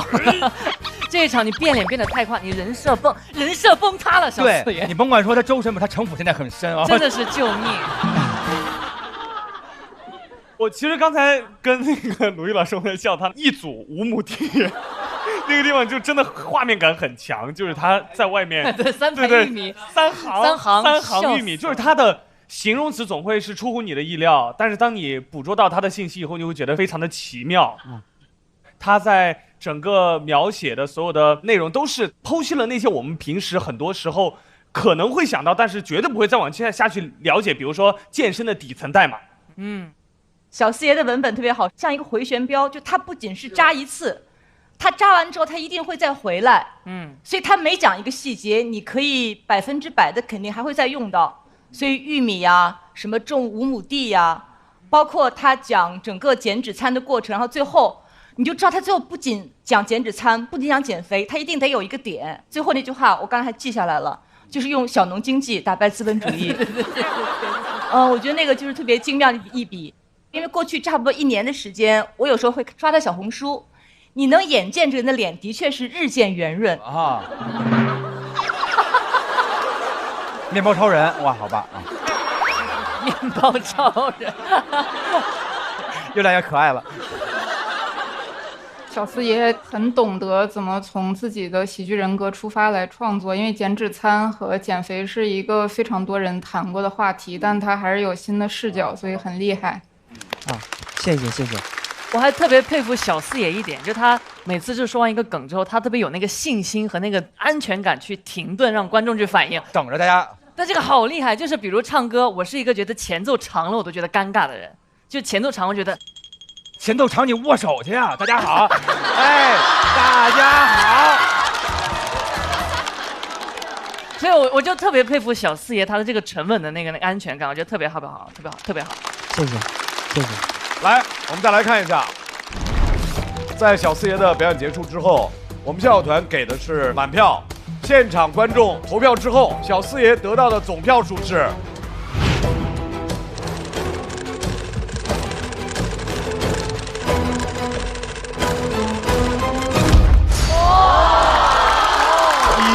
9，也是不错的成绩。掌声送给小四爷，加油加油加油加油加油！谢谢。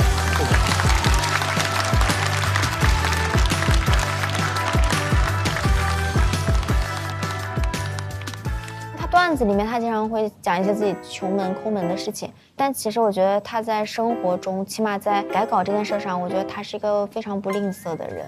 他就是一个很好的人呀，就好到我有点没见过这么好的人，你知道吧？这里到这里很硬啊。对啊，我现在就觉得太硬了。对，这个前提完全歪掉了。你的前提你也没凸出来。四爷，我觉得我现场讲应该会挺凉的。不会啊，因为你第一句就破了呀。因为我俩本身关系就很好，虽然鲜为人知啊。我俩甚至还有一天晚上躺在床上聊到了5点。他生活中也特别的可爱，有时候我夸他，我不知道你说的真的假的，这种东亚小孩是这样的，收到一些夸赞他就羞愧，太厉害了，笑死我了，我喜欢这个。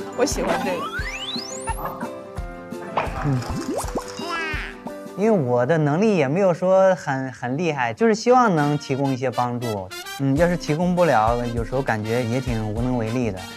当然，如果他们有空的话，也可以帮帮我，我这些素材都得新写，我这些。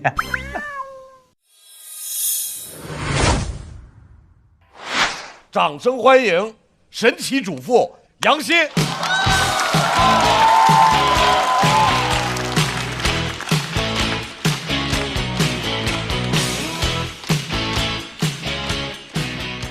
大家好，我是杨欣，我是一名家庭主妇。我跟老公认识2个半月就结婚了。婆婆为这个事情也不太高兴。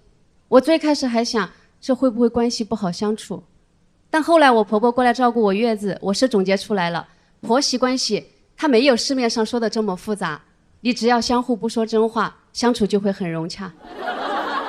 但前提是不能有我这样的老公，因为他说话特别的直。我跟他是先领完证，然后回家见的家长。第一次见到我婆婆，他就说他头疼。我问我老公，你妈妈是不是身体哪里不舒服呀？他说没有，他就是单纯的不喜欢你。我以为他在跟我开玩笑，我说不对哟，阿姨有说他具体的是头疼，我们要不要去跟他买点药？他说真不用，他是看见你就头疼。我当时想给他把嘴巴缝起来。有一天我们正在吃饭，我老公突然间对他妈妈说，妈妈，我能不能给您提个意见，您以后跟别人说话的时候可不可以稍微委婉一点？就一个儿子跟母亲说话过于客气的语气，我只在电视里听到过，但人家的称呼是母后。可我婆婆却突然间炸了，她说我说别人什么了？我说别人什么了啊？我老公说算了妈妈，只当我没说。我婆婆说不行，你说呀你说呀。我当时心里也在想，你说呀，我也想听。她说算了妈妈，当着别人的面我不好说的。我婆婆反应也快，她说我说杨欣什么了？我说杨欣什么了？她说您今天早上给杨欣端早餐的时候说吃吧，吃了以后好骂死我。婆婆说天哪，这也叫说别人坏话呀？她说妈妈，最开始您不承认，给您点穿了之后，您又说这不叫坏话，这就没法扯了。我当时心里想，好尴尬。如果我的孩子这样跟我说，我是没办法应对了。但是我的婆婆，她给我展示了一条新的思路，她直接把桌子一拍，简直是娶了媳妇忘了娘。我心里在想，你们刚刚就这个话题吵得好好的，你把我扯进来干什么？我老公也不甘示弱，直接把碗往地上一摔，受不了了。婆婆说天哪，你居然给老子吃脑子。他说我没有称，他称了的。他肯定是情绪激动搞忘了，我在旁边听得非常清楚。然后他就开始痛哭，我婆婆这下就慌了，她说儿子你别哭，你才做完近视眼手术，你这样哭你眼睛会瞎的。我老公不理他，他说你别哭。他这样一吼，把我孩子给吼醒来了。他说妈妈给你跪下好不好？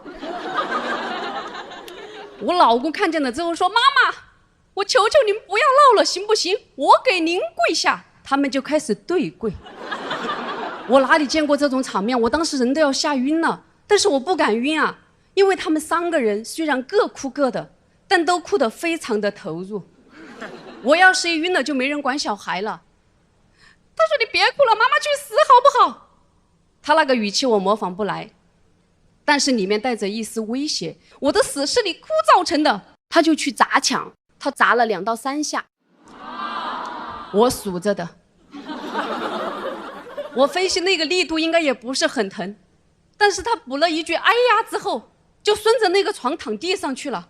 我老公突然间从地上弹起来说，老婆打120。婆婆也从地上弹起来了，别打，打了我骂死他们。第2天一早，婆婆像往常一样推门而入，把我和我老公吓得从床上弹坐起来。她说，我想通了，我在这里影响了你们2个人的关系，我决定回老家。我当时心里那个雀跃呀。他说让他爸爸来照顾他，我天有他了。我连忙在被子里掐我老公大腿，我老公说不用，他自己能照顾好自己。我当时心里想 beautiful answer。 婆婆回去之后，我把孩子绑在腰间拖地都非常的开心，但是没开心到几天，他们又打电话过来闹，主题仍然是娶了媳妇忘了娘。有一天我老公实在受不了了，他说爸爸妈妈，明天我就去跟他离婚，孩子归他，以后不要打扰他们母子俩。我觉得我老公好霸气。挂了电话之后，我说算了算了，你跟我说实话，你们家到底能不能照顾好这个孩子？如果能，孩子就给你，因为像你这种家庭以后不会有女人愿意跟你生孩子的。我走，他说你要走，带我一起走。我说你说的这么浪漫干什么？谁带这么大个拖油瓶？他说这样，从今往后我父母给你打电话，你就不要再接了。我有种被保护的感觉。我说那你呢？他说我也不接。我们一直坚持到过年才回去。回去之后，这个事情在我心里都有阴影了。我害怕到他妈妈给我盛的饭我都不敢吃，我偷偷的跟我老公换掉。我想你把你儿子吃坏，你总要把解药拿出来吧。晚上睡觉我也不敢，我说我好害怕。他说不会的，他们只是窝里横。我说现在不就在你窝里吗？他说你放心，他们不敢对外人怎样。我说啊，我还是外人呐。第2天就得回我们家了，他妈妈又开始不高兴，又哭了，还是说他娶了媳妇忘了娘。我心里想，这么多亲戚怎么收场啊？我没想到我老公这么老实的性格，他当着一屋子亲戚人的面对他爸爸妈妈说，爸爸妈妈，这是我第一次也是最后一次跟你们说这样的话。从小你们就喜欢搞我，虽然我知道你们是错的，但是我都忍了，因为我是你们的儿子。结婚之后你们还是搞我，我也忍了，因为我是你们的儿子。但是现在你们要搞他就不行，因为他是我老婆。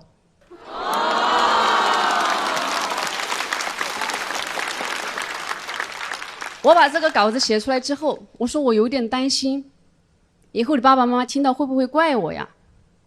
他说你自己看看，这从头到尾有没有哪一个字是在胡编乱造？我当时心里想，好大一个不孝子。But I like。 谢谢大家，我是杨希。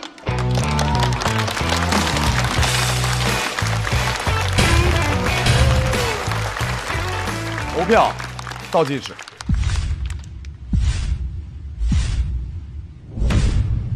来，再次掌声送给杨欣，谢谢。我的确最后犹豫了一下，我说说我为什么拍灯，还有为什么犹豫。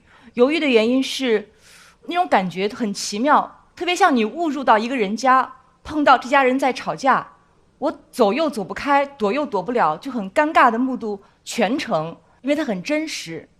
其实杨欣在整场他的文本和表演难度是很高的，全程是用对话，而且是3个人对话来推进。他中间很多时候像是一个旁观者、第三者在解说的一个身份，像串场一样的，所以是有难度的。那口气最后没有释放出来，但最后我为什么要拍？因为第一它有难度，第二我认为它有意义。为什么有意义？托斯托耶夫斯基说的有一句话我印象非常深，他说我们在讲真理的时候是需要幽默、讽刺和嘲讽，因为我们需要把真理的这个苦药丸让它变得甜蜜一点。此处真理可以变成生活的真相。我特别愿意鼓励这样的尝试，因为这是杨欣的生活。你不能够允许一个人只能够讲最完美的、最所谓先进的、最符合我们当下那种爽文的故事在这儿被讲述。我觉得杨欣很勇敢，他做这个尝试，而且很有难度。你的内容很有画面感。对，小刚老师看着特别投入。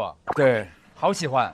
因为就是生活里面的各种各样的琐碎嘛。对，就是有家庭的人，包括我们。就是我们周围有各种各样的朋友，大家也都会日常生活当中都会议论，什么样的家庭都有，相处方式都有，所以欣欣这段特别有画面感，自己讲完之后感觉怎么样？我其实早就把这些东西消化了，那应该是我没有传递清楚，家里不像这么凄惨的。我当时跟别人讲的时候，别人都在笑，我的闺蜜听我讲这个事情的时候，差点把锅都烧穿了。我就想把这个快乐带到现场来，但一定是我自己讲变形了。我也认同鲁豫老师刚才说的，就杨欣姐这个身份一上来说自己家庭主妇，其实是比较难于创作的，因为现在大家都在有一种更向往的生活形态，所以当你诉说自己的困难的时候，有时候会让别人想，那如果是你自己选择的，为什么又要跟我们抱怨呢？但我想每一种就是演员只要呈现自己的生活，这个声音就是应该被允许存在的，不然我们和欺负他的人又有什么区别呢？我也看过一个电影吧，它是我的喜剧女神缇娜费主演的，它讲的是一个女战地记者的真实经历。然后他们就发现当地的村民取水是很困难的，就只能由当地打扮非常保守的女性，到好几公里以外的井里去打一家人的生活用水回来。他们就为了帮助这些女性，所以在村子里面就打了一口井，然后很快这口井就被炸毁了。而且他们发现是由这些女性自己炸毁的，他们就不明白这是为什么。然后后来这个女战地记者采访就发现，当地女性在统治下是没有自由社交的权利的，所以去几公里外打水是他们社交的唯一机会。所以有时候当我们不理解别人的选择的时候，可能因为他们的生活里还有更大的苦衷，只是我们没有看到。谢谢，谢谢袅袅。也谢谢杨欣给我们带来的这段生活经历的分享。来，我们来看一下杨欣的表演结束之后，她得到的票数情况。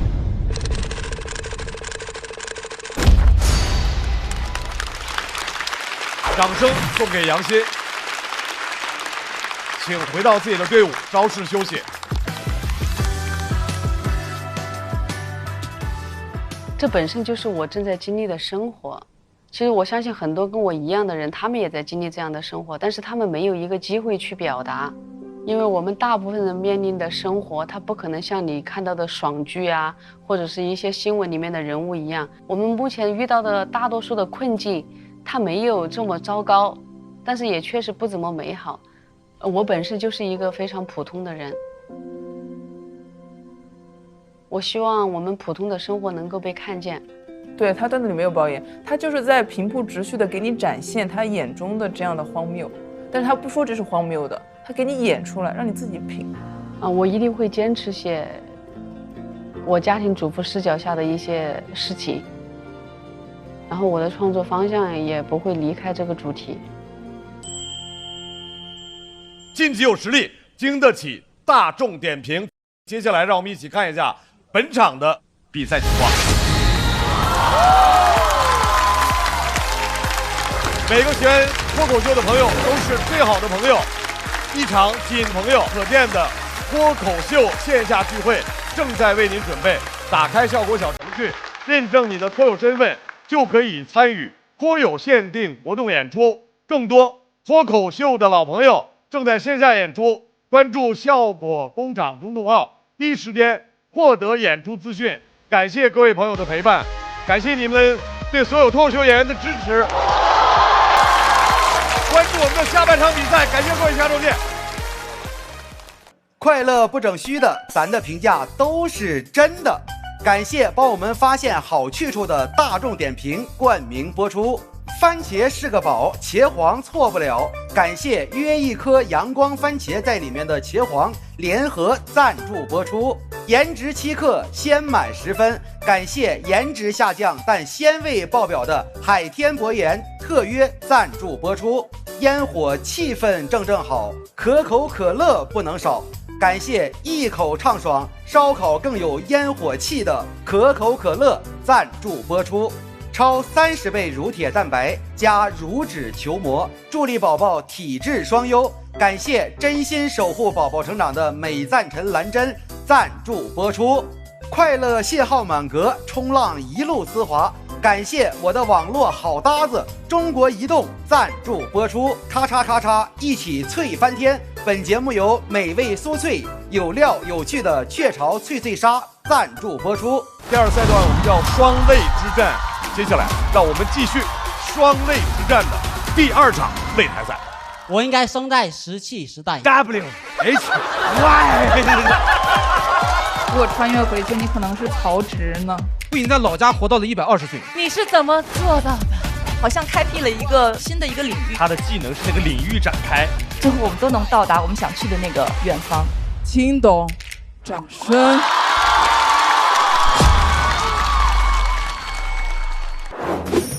啊，先看看这照片，想让大家认不认识？他们说我等比例长大了，哎，这咋不都不挡上点呢？这啊，还有一个更狠的，你看这个。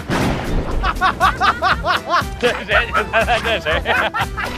猜猜这是谁？赶紧这块多表现一下子吧。我再涮一下锅。瑞瑞，你到处撩人，怎么有意见呢？哎，长得那么老实，没有单间，没有单间，咱俩拆开吧。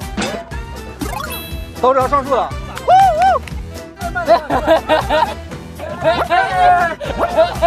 这里面内容是最好的。1、2、3，来！我上榜太快了！1、2、3、4。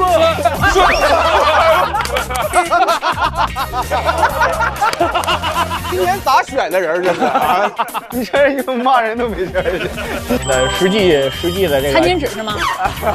我手给。好直男的礼物啊！这是一个，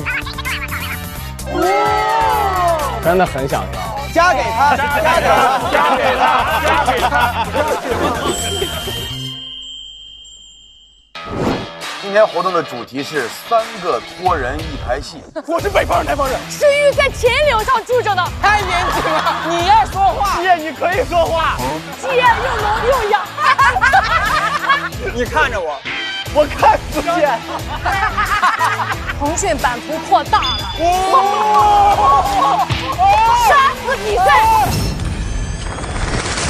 每个组里面隐藏了一个戏精朋友，就是你啊，就是我呀。保持怀疑，就是我们俩，所以就是你俩其中一个。我现在感觉咱3个没有一个是正派，咱3个都是卧底。快乐不整虚的，咱的评价都是真的。感谢帮我们发现好去处的大众点评冠名播出。番茄是个宝，茄皇错不了。感谢约一颗阳光番茄在里面的茄皇联合赞助播出。颜值7克，鲜满10分。感谢颜值下降但鲜味爆表的海天博颜特约赞助播出。可口可乐一升元汽水，快乐不卡顿。本节目由可口可乐行业赞助播出。乳铁蛋白加乳脂球膜，助力宝宝体质双优。感谢真心守护宝宝成长的美蛋臣蓝针赞助播出。好网络就选中国移动，本节目由指定产品中国移动赞助播出。咔嚓咔嚓，一起脆翻天，本节目由美味酥脆、有料有趣的雀巢脆脆鲨赞助播出。一场仅朋友可见的线下聚会即将开启，打开效果小程序即可参与限定活动。6月26日起，周5、周6中午12点正片更新，会员抢先看1周。每周1中午12点，脱友日记、大王洞的夏天、围观合宿生活。每周2中午12点，脱友好好玩公园，看脱口秀演员的游戏时间。还有遇见他们第2季即将回归，梁海源视频播客离场之后即将上线，朋友们请保持期待。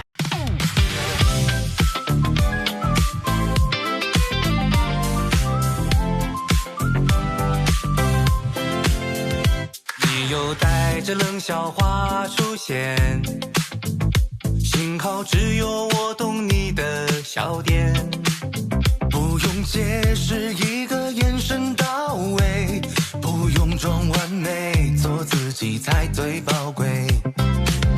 哦，拜托拜托，暂时忘掉一切，想记住你嘴角上扬瞬间，不用想明天，明天还很遥远，不知不觉要和你聊到凌晨3点。